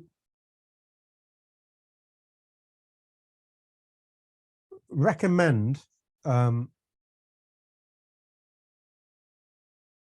sorry, I'm just looking through, making sure I've not missed anybody. I don't think so. So I would highly recommend that an apprentice starts to apply that commitment and starts to build up habits. Now, as somebody said, there is a process in the manifesting lab called the avalanche. Now, the avalanche processes themselves, the first two, require some theoretical understanding, and whether an apprentice would be at that level yet, I don't know. But there is a process called Avalanche 3 in the manifesting lab. And despite the fact that in the webinar for Avalanche 3, which I believe is called, I think the webinar is called Physical Self-Control. Despite the fact that I mentioned the previous two avalanche approaches, it's not necessary to know those other two avalanches in order to use Avalanche 3. Now, the reason that I'm mentioning Avalanche 3 as a good place for an apprentice to look is because it helps to build up empowering structured behaviors. So I think it's at this level that the apprentice should concentrate. I know this was mentioned earlier in relation perhaps to the scavenger, that they should, or maybe even the believer, that they should set up morning routines and things like that. I think the apprentice should definitely do that. So they should look into the Avalanche 3 process, because that helps you set up these structured behaviors. Might like to look into the Next Level Morning Routines webinar. Because the reason that I'm recommending this is when you set up a structure that you are rigidly going to stick to no matter what, and then let's say all hell breaks loose in your life, what will get you through the all hell breaking loose is that structure. Because our limiting beliefs are strange things. And if you want to learn more about them as an apprentice, there is a webinar called Beyond Belief, which would be quite insightful to you, because that webinar shows you that when you try to make a change, a significant change in your life, your limiting beliefs are going to play games on you. They're going to play tricks on you. They're going to try and convince you not to follow through with the change. Because where the apprentice falls down again and again is that they start for a while, they have an all hell breaking loose experience, and then they give up because they think this stuff doesn't work. But what's really happening is that the limiting beliefs are making sure they don't continue. Because if they continued, those limiting beliefs would be out of a job. So like anyone who's trying to preserve their job, they're trying to find reasons why they should hang around, because they've been in your life for so long. Remember, at the apprentice level, you've gone past the scavenger stage. You've decided to commit and learn this law of attraction stuff. But that doesn't mean that you haven't got quite a bit of baggage that you're bringing along with you. And that baggage will fight back. And that's where the all hell breaking loose experience occurs. So with the structured behaviors, which you commit to no matter what, and which includes a 30-day vortex challenge, you keep going even if your life seems to get worse for a while. Because if you keep going, what will eventually happen is, yes, you know, you're up here, your life seems to be going down, but it eventually levels off, and now you're shooting upwards. So a terrible diagram here. So it's like a ball. It kind of goes down, and then there comes a turning point and it goes up. That's the all hell breaking loose thing. You have to commit to this stuff long enough that you see the change in direction, and then you see yourself surpassing where you were. Because until you see yourself surpassing the point at which you're at, so this is your starting point, you won't believe anything has changed. You might just think you went into some bad stuff and now you've come back again. But once you see it go past that point, now you know this stuff is real. Now you know this works. So I think a key point, if you are at the apprentice level, is you must set up those routines. You must use your commitment and say, it doesn't matter how bad things are going to get. I know this stuff works because there's people who've walked this path before me and told me it works. And there's people shouting down webinars at me saying it works. So either they're all making it up and they're all liars, or it works. So I better give it a try. So I think the key point here for the apprentice Do not give up. Because quite often it's at the point you're ready to give up is the point at which you will jump to the next level.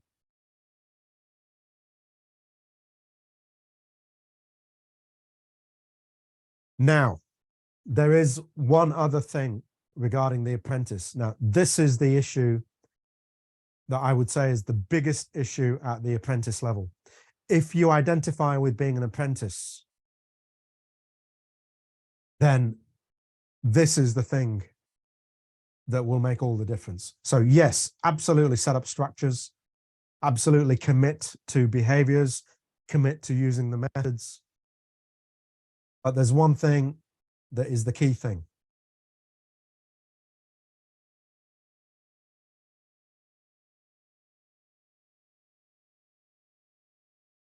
Putting feeling good first.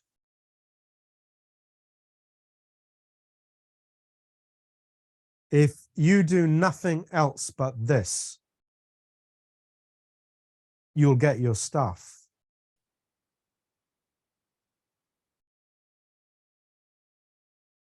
In deliberate manifesting, it's a strange paradox that the only thing you need to do to become an expert manifester is to put feeling good first.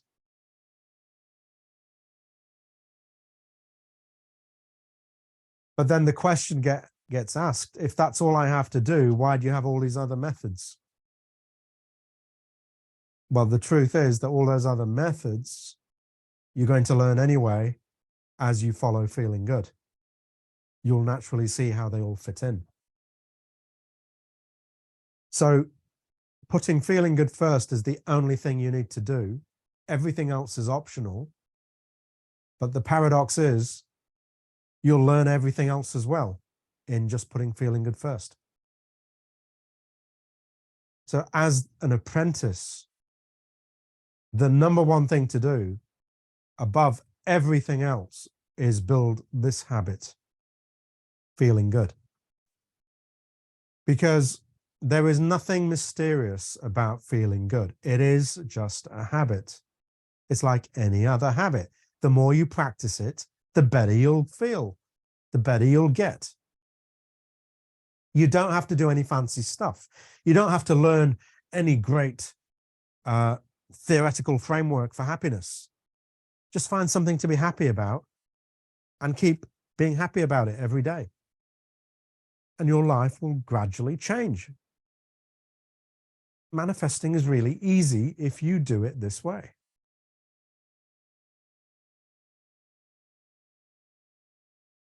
Now, we do get, I have had people who are at the apprentice level who argue with this. And they will say, I can use these methods and I can manifest what I want, but I don't have to feel good to do it. And I think the feeling good thing is a bit of a distraction.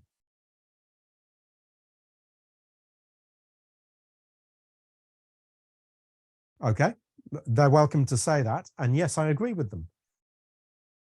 They can manifest their stuff without feeling good. And they will get their stuff.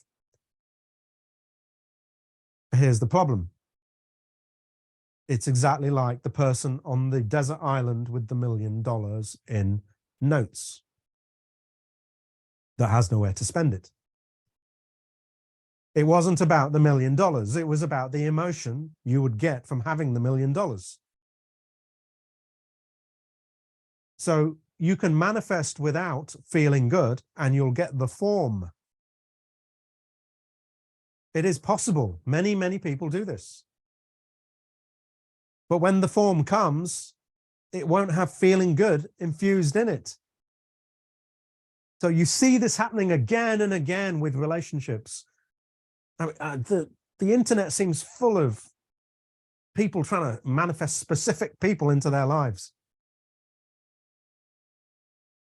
as though that person is the answer.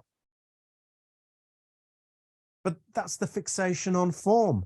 So let's say you don't put feeling good first. You absolutely are fixated on one person that must be the solution to all your misery.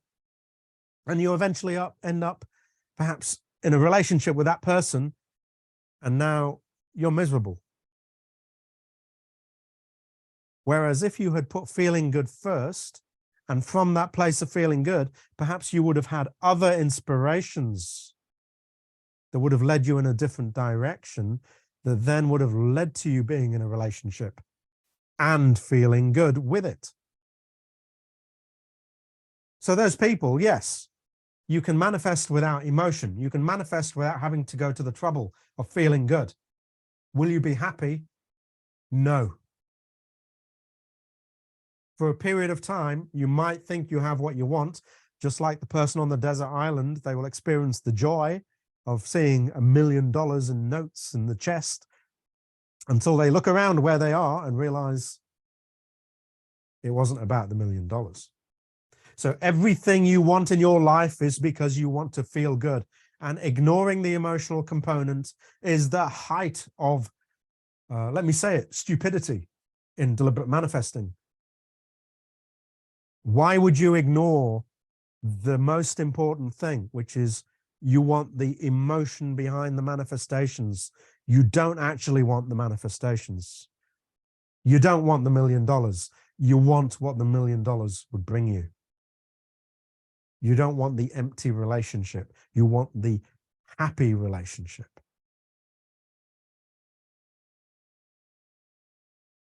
So with The Apprentice, feeling good first. If nothing else is working for you as an apprentice, throw everything else out and just put feeling good first and do nothing else but that.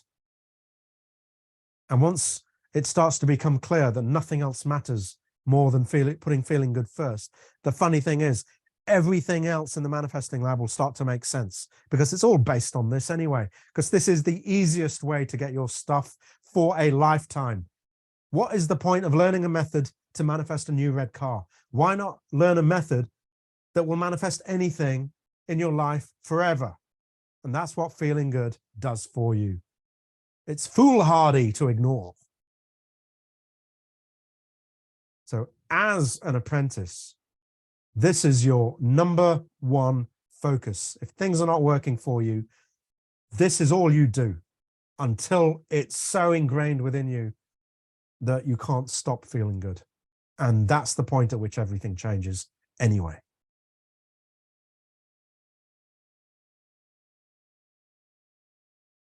So while I've been ranting and raving there, let's see.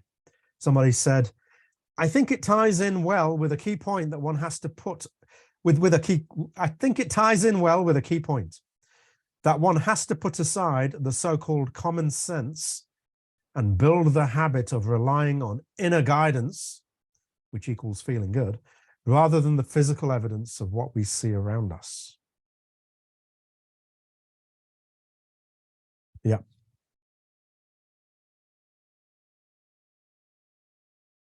So thank you all for your contributions. That is the apprentice level.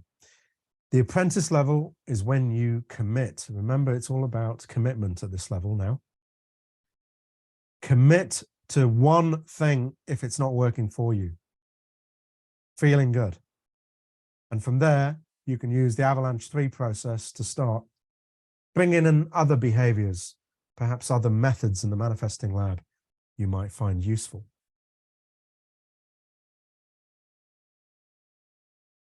So we've got a couple of levels to go now. I hope you're finding some insights from this webinar. The goal of this is to really lay out the deliberate manifestor's evolutionary journey. And I hope you're starting to see how you will have gone through these if you're not going through them already. So the next level, and this is what I'm calling competent. And I don't mean that in some way that that everyone else is incompetent. I have to label it as something, because even a scavenger is competent at scavenging. But it's just about your life. So generally at the competent level, your life is starting to get pretty good and you're starting to enjoy it. You don't need to be convinced about law of attraction. You know it works if you put the effort in. And you know that it's a lifelong thing, because it's a bit like trying to ride a bike. You're constantly having to adjust your balance, because life is always going to push your bike over slightly and you've got to tilt the other way. So it's never a final achievement, the alignments to get competent. But once you have the skills to keep coming back into alignment, then you are basically competent.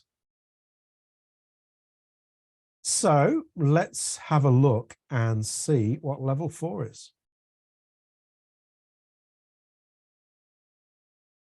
So I shall unveil the level 4, and it is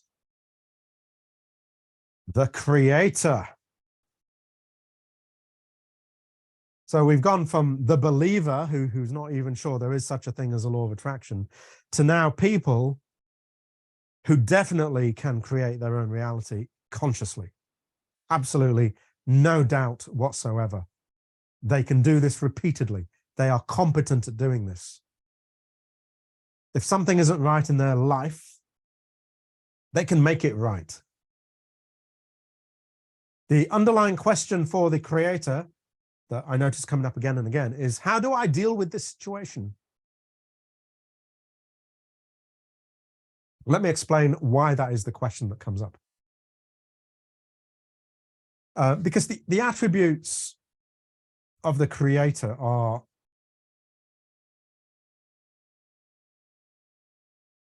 totally convinced about law of attraction.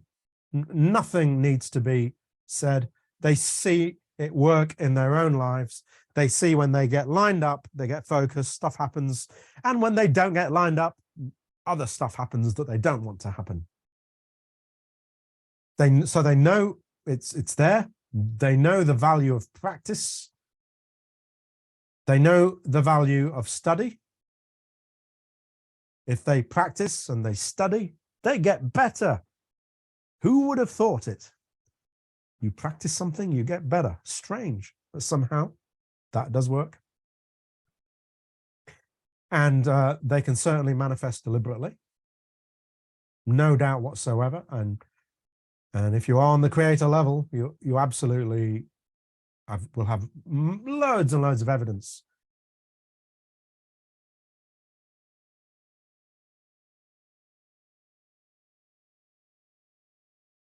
And it kind of sounds from what I'm putting down here that this is the ultimate level of manifesting.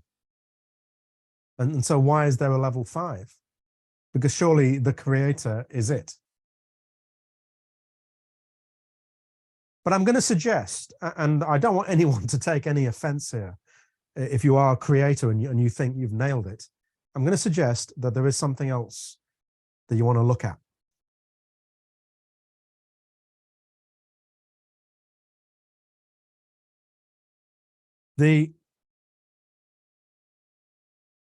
There's still a little bit of this going on in a creator.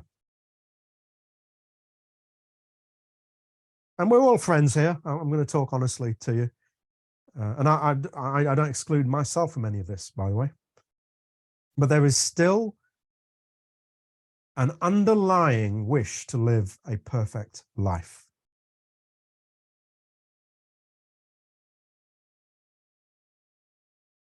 And that's an issue. And I'll tell you why. It's because of the judgment. Because what a creator does is they see things they don't like. And they want to make them okay. So they see something they don't like, and they want to transform it into something that they do like. Which is fine. You know, that's life. No, that's what we're doing in life. The issue is that judgment thing. There is a very, very fine line between judgment and preference.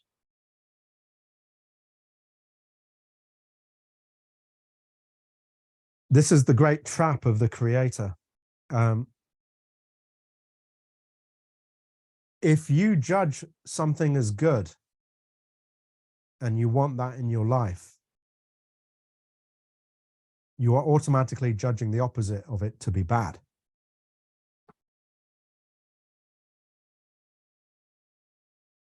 And there's a risk there,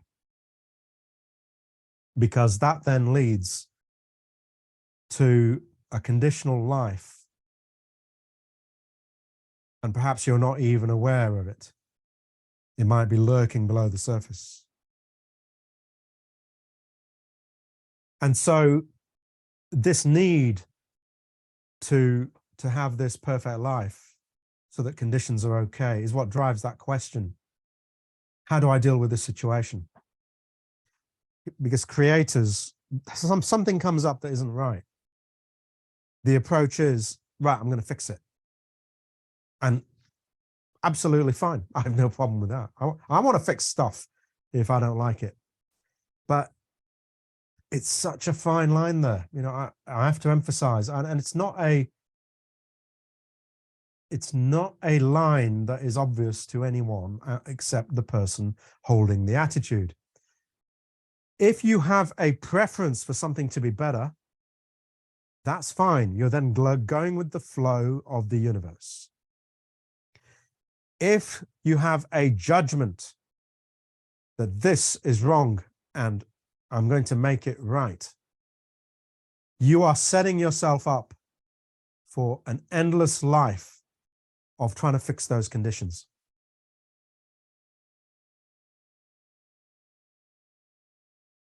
So the measure of a creator's success is how well they are living that perfect life.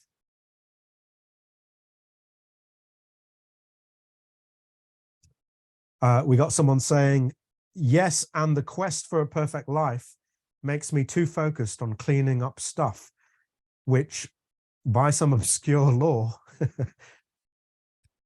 brings me more stuff to clean up. Yes, by that obscure law of the law of attraction. Yeah. The problem with finding things that are wrong and fixing them is you will very subtly be inviting more things that are wrong to fix. Now, we are talking really advanced stuff here. I know to someone who is a believer, what I'm saying right now would be absolute gobbledygook and just sound like blah, blah, blah. But those of you who are at the creator level, I'm sure there's a part of you that identifies with what I'm saying here. You are absolutely nailing it. You know, you've got this study down, you've got the commitment down, you've got the attitude, but there's just this slight need to control. And that slight need can be the trap that keeps you from expanding further. That is why there is a level beyond the creator. So it's about a need to control conditions. That is what drives the creator.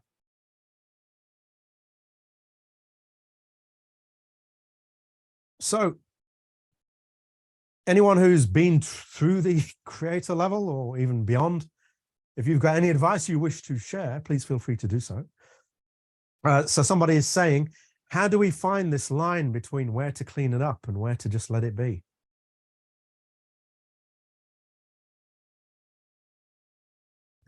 It's a very good question.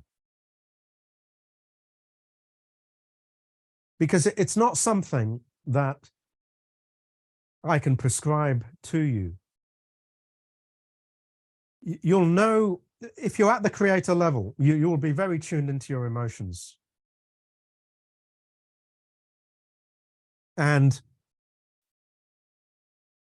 if you find there's something that just keeps coming up in different ways,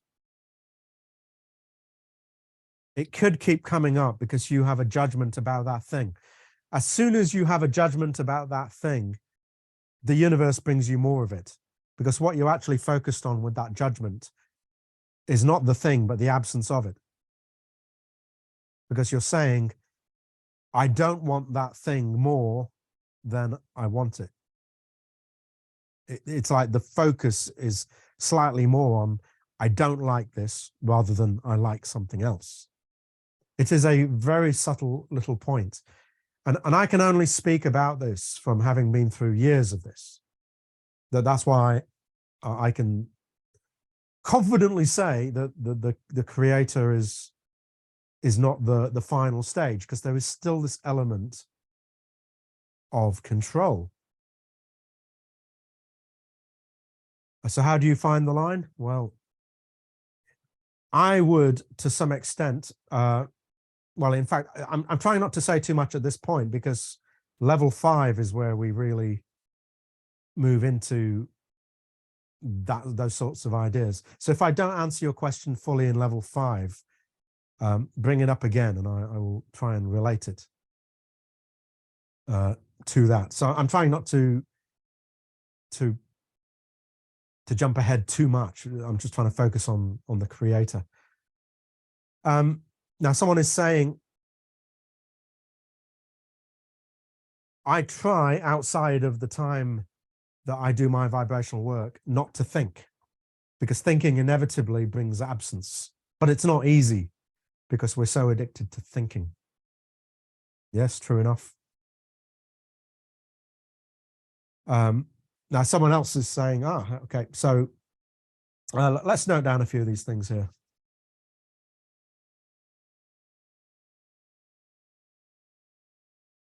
So someone's saying, embrace the contrast. And that would actually be good advice to the apprentice as well. Embrace the contrast, yes. They're saying, embrace the contrast, however illogical it may be, put a positive meaning into it, even if you're not able to see it. The unwanted is there to teach you something, to help you transcend your circumstances and move to a higher level. Very well said. If something is coming up as a creator that you don't like, and you see this repeating pattern, there is something there for you. So with creators, repeating patterns are usually a clue. Something keeps repeating, perhaps with different people, different ways, different life circumstances, but the underlying thing keeps repeating. That is the time to ask yourself, am I preferring something else and trying to defeat this repeating pattern? Or am I so fixated on not wanting that thing to come up that I'm locking myself into a cycle of more of it in this conditional way?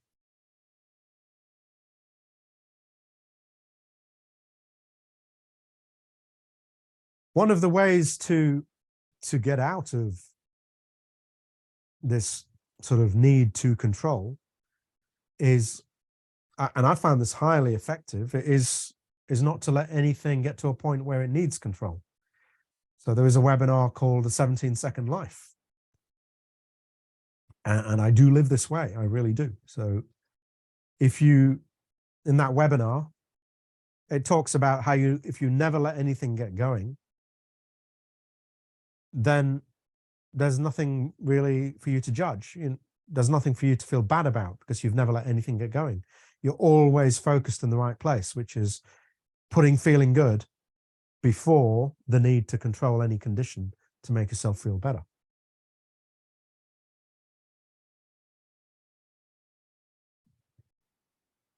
At this level, also at the creator level, I would also look at the hot seat webinars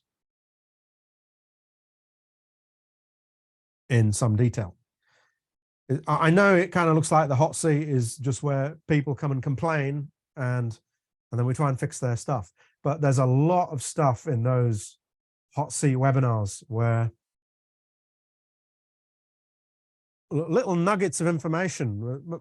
I have the unfortunate choice, or I have the unfortunate duty after these webinars to have to re-listen to them and to decide where the breaks should go in, because only I know where I meant to change the subject. And so I'm listening back afterwards and I think, oh, that was actually pretty good. That, that was quite insightful. There's a lot of those things going on in the hot seat webinars, and it's that fine tuning that helps you push yourself further, helps you spot these little things. Because at the apprentice level, you are basically trying to get the methods down. You're trying to master the step-by-step approaches. At the creator level, you know those step-by-step approaches. But what's happening is we're now really, really fine-tuning. And so even a slight insight can have a huge impact on the way you approach your deliberate manifesting. So I would absolutely look at those. In fact, it has not been mentioned up to now, and it really should have been. Should have been mentioned for the apprentice level. You absolutely must take the virtual vortex stuff seriously. Absolutely. And there's so many. The virtual vortex, if you fill it up in the right way, and there are lots of webinars now on the virtual vortex, if you fill it up in the right way with good feeling stuff, that tends to keep you out of conditional thinking, because you're always focused on putting more and more good feeling stuff into it. But I would absolutely embrace that if you haven't already. You also need to do something, which is kind of weird for me to say this. So this is going to sound a bit odd. Especially since I'm doing a webinar on giving you advice on what to do. You have to get out of the idea of accepting advice. You really have to get out of the mindset that someone else has the answers, because that will ultimately limit you as a creator. So I know the Manifesting Lab is a cult, obviously, and you are, once you join, you can never leave. But at the same time, it helps to think outside the box, to come up with your own solutions, to tweak your approaches to make them more fine-tuned to what works for you. I am not some godlike being that is, relating all this knowledge from the top of some holy mountain. I've figured out this stuff over many years of putting things together, and I'm still figuring stuff out. And I know there's a lot further we could go with all of this. So need to get out of the mindset that someone else has the answers. If you find that a repeating pattern comes up, you could ask yourself, start to look within. Why is this thing keep repeating? What am I doing that keeps bringing this thing up? As a creator, you can start to really become your own deliberate manifester. You almost are somebody that comes up with your own methods, your own solutions, based upon what you know and the life experiences that happen to you.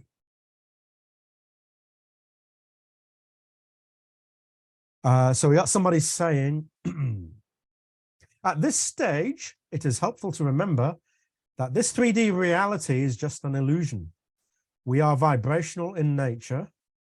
We're spiritual beings that are far bigger than the world we see around us. Everything is within us. When we start to remember this, it is much easier to let go of the judgment and to start seeing the world through the eyes of Source. This awareness that we are source energy and that everything is a reflection of us will help us go into an allowing state. When we are in the allowing state, we can let go of judgment because we realize that everything is energy in motion and everything is much more malleable than it seems. Instead of focusing on the conditions, we then start focusing on energy and the vibrational work, and then we're in the flow. And I can probably think of a few more things, but these are some ideas that I'd share with someone who is interested in this. Yes, and wonderfully stated, wonderfully stated. because a lot of what you've just said there is pretty much what I'm going to say coming up to the next level. So I might as well just move on to that then. Can't see any other comments relating to creators.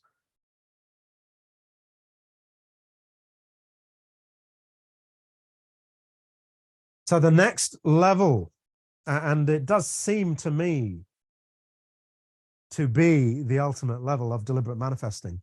It is the point at which you can discard all your clothing and walk proudly through the streets with nothing on, as all advanced deliberate manifestors do. This is that level. It is the level of the explorer.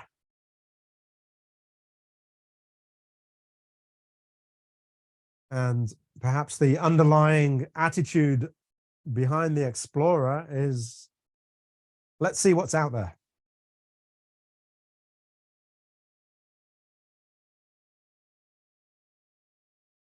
So are you an explorer? So the subtle difference that I was trying to get across in the last section about creators, there's still a subtle need to control external conditions with creators. So the measure of success with a creator is, how perfect is my life? It's hinted, even if it's below the surface, it's still being hinted at. But the measure of success with a genuine explorer is, how good do I feel right now? And that is it.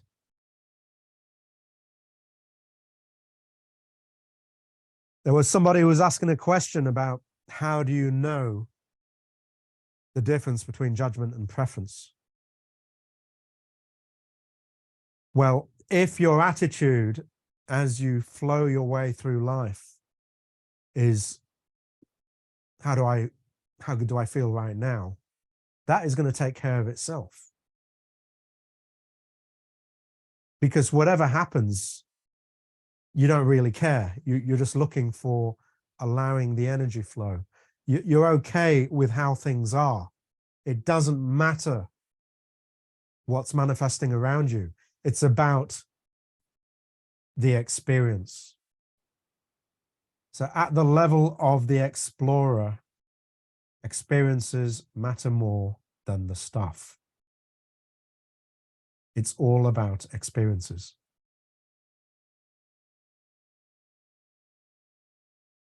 And what is interesting at this level is, this is exactly what your broader self is craving. Experiences, not manifestations. So when you have the attitude of the explorer, you have the attitude of your broader self.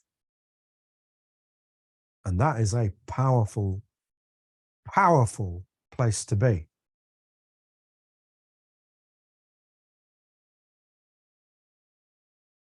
You're not afraid of life, because whatever happens to you is irrelevant, because you know, if all you do is focus on how well you're flowing energy in the moment, everything will take care of itself. So we have this really fascinating thing, and it's always fascinated me.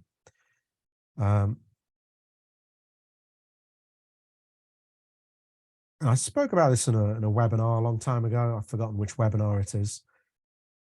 But this is a graph.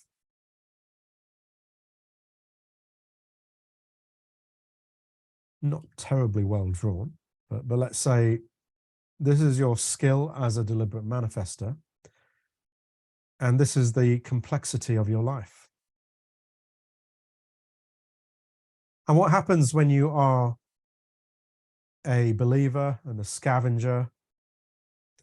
You're looking for more and more complexity. You think life is about the methods. And then as the apprentice, maybe you You even master a lot of that complexity. And then as you become the creator, you start to realize you don't have to control things that much. You can just refocus your thoughts and stuff starts to fall into place. And then as the explorer, you find you really hardly have to do anything. Because if all you focus on is how good do I feel in the moment, regardless of what's going on around you, everything works out. So we have simplicity at the start, we have complexity in the middle, and we have simplicity at the end. So the whole of deliberate manifesting, and in fact, this is true of all mastership of any subject.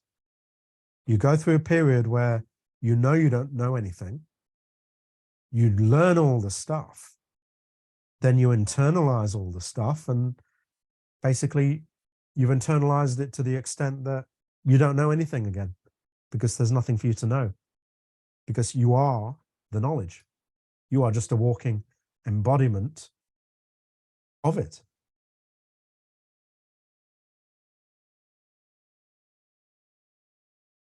And so with the explorer, life becomes an adventure. It's not about trying to control the conditions. It's not about trying to make everything perfect. You don't care if stuff doesn't go well, because it's an opportunity to flow energy in a way you've never flowed before. Others who are watching you will care. They will say, aha, I found a flaw. This didn't work perfectly for you. But you don't care, because you know that's not what life's about. It's about the experiences. And you don't get adventures from everything being perfect. Adventures result from traveling to places that you've never been before, which means imperfection. This is what Abraham keep going on about. The step 5, they call it, where you launch a step 1 desire and you're fine with having a new desire. You understand it's just life. And if you don't know what these steps are, they're well documented in the Manifesting Lab. Just go and look them up. Abraham's steps of reality creation. But this is where it is. This is the real ridiculous paradox, you could say, of deliberate manifesting. Deliberate manifesting goes from having no control over your reality to having complete control over your reality to not caring that you have complete control over your reality. So it's a wonderful little paradox, because you don't care. You're in it for the ride. You want to see what every day brings you. I mean, look at this webinar. This webinar is an example of that. I had no idea if anyone was going to contribute anything, but looking back, even just, it seems to have produced some really interesting insights. Or is it just that you're after those badges? Yes, it's the badges, isn't it? But so change your measure of success if you want to move up from the creator level to the explorer. But whether you can jump from these levels to being an explorer, I don't think you can. I think you've got to go through a stage where you know that you can always get stuff when you need it. And so I'm going to talk about that now, because there is an interesting pattern that seems to there is an interesting pattern. So let me just so I'm not going to have a slide, by the way, on where do you go from explorer, because literally, where do you go? It's going to be hard.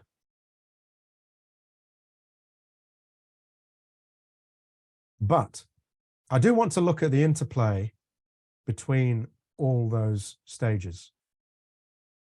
Now, someone is just saying in relation to the explorer, I think this is why I'm discovering to experience touchstones feel more powerful to me in the virtual vortex than positive aspects about an object I acquired.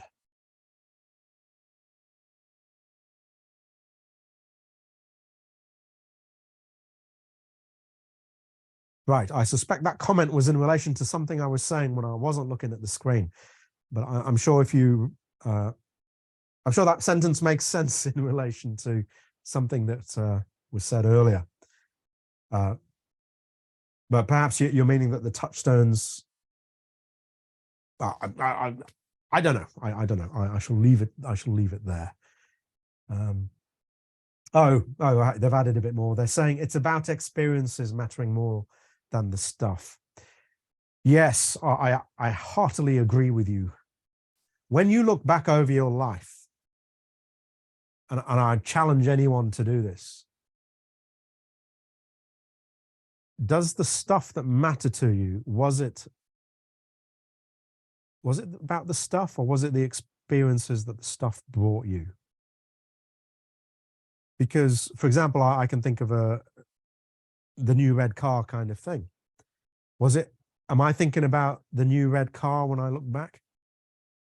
No, I'm actually thinking about the experiences I had in the new red car. Life is about experience. There's no way around it. That's really what it is. So the need to control all of life and have all our stuff through deliberate manifesting, it's a bit of a red herring. It's a bit of an illusion. But it's a stage we need to go through to really see this. And I do believe this stuff has been said many times over the years, but you can't really hear the message unless you've been through those stages. So let's just go over those stages again, just to be clear.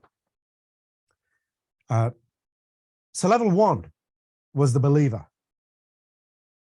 Level 2, the scavenger. Remember, the believer is the skeptic.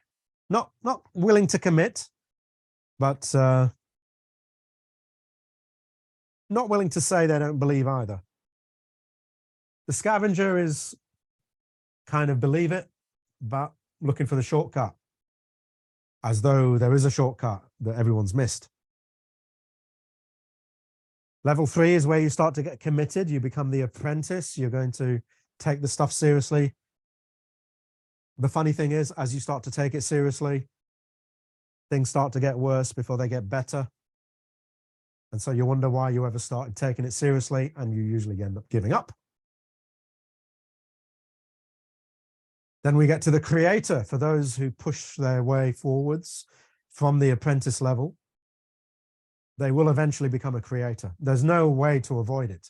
You are going to get good at deliberate manifesting if you put the study in, if you put the practice in. It is not possible for you to fail.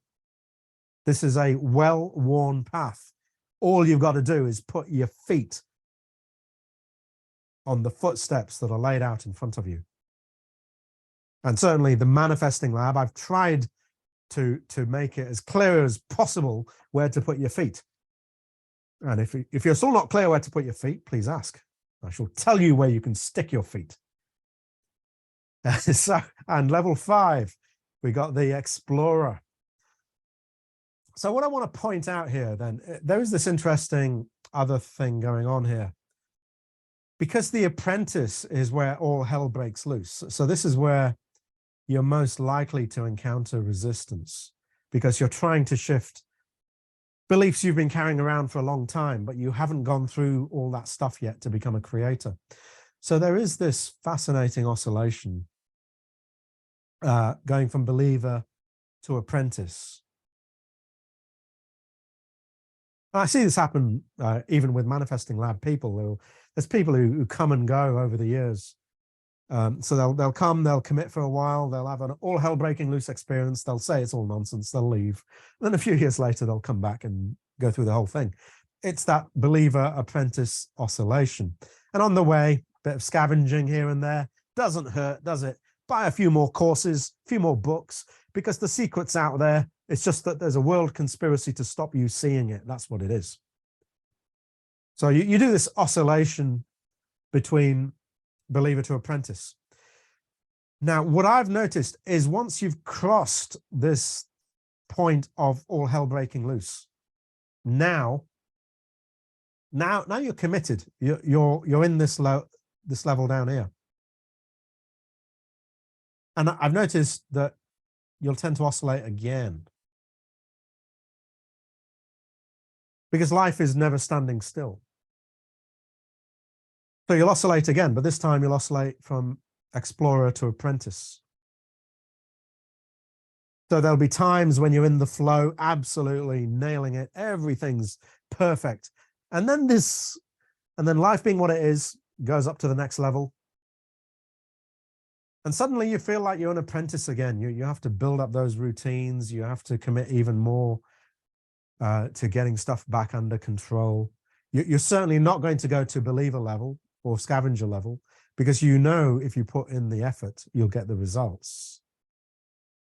So it's not that you're going to drop beyond apprentice, but you will experience this oscillation.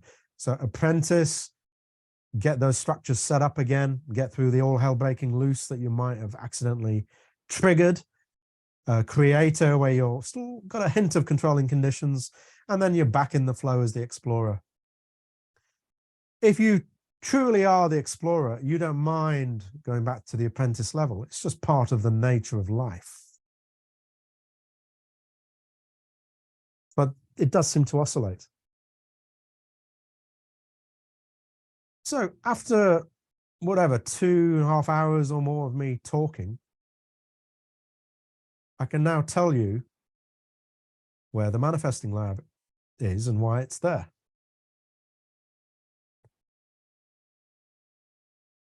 It's right at this cusp. It's this cusp where you're going to keep dropping out because you're getting these all hell breaking loose experiences, and you're not totally convinced that all of us here are telling the truth.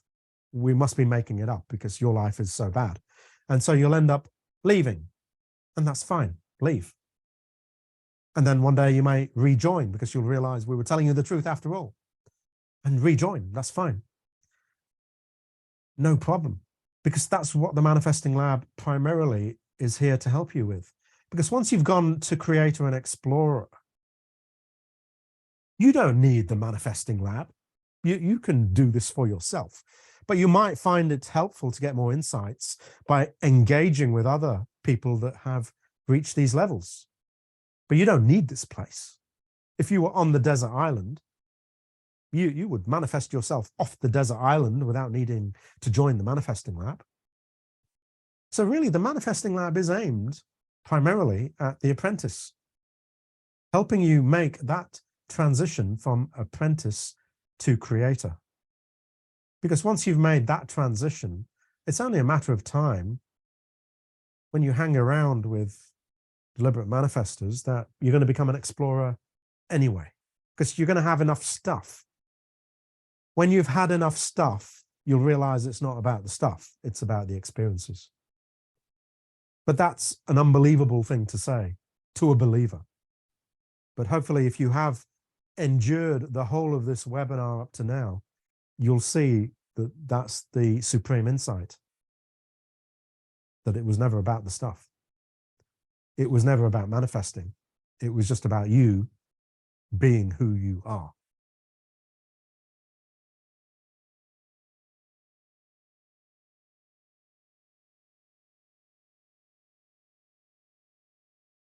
And someone's saying, and I'd assume that the Secret movie is designed to attract people between levels 1 and 2. Yeah, there was a movie based upon the Abraham material in 2006,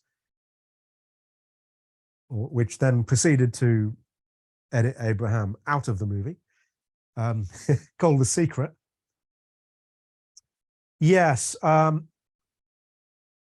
I'm sorry to say, yeah, I'd have to agree with you. Certainly the Secret The title gives it away, doesn't it, really? The Secret. Guess who that's going to appeal to?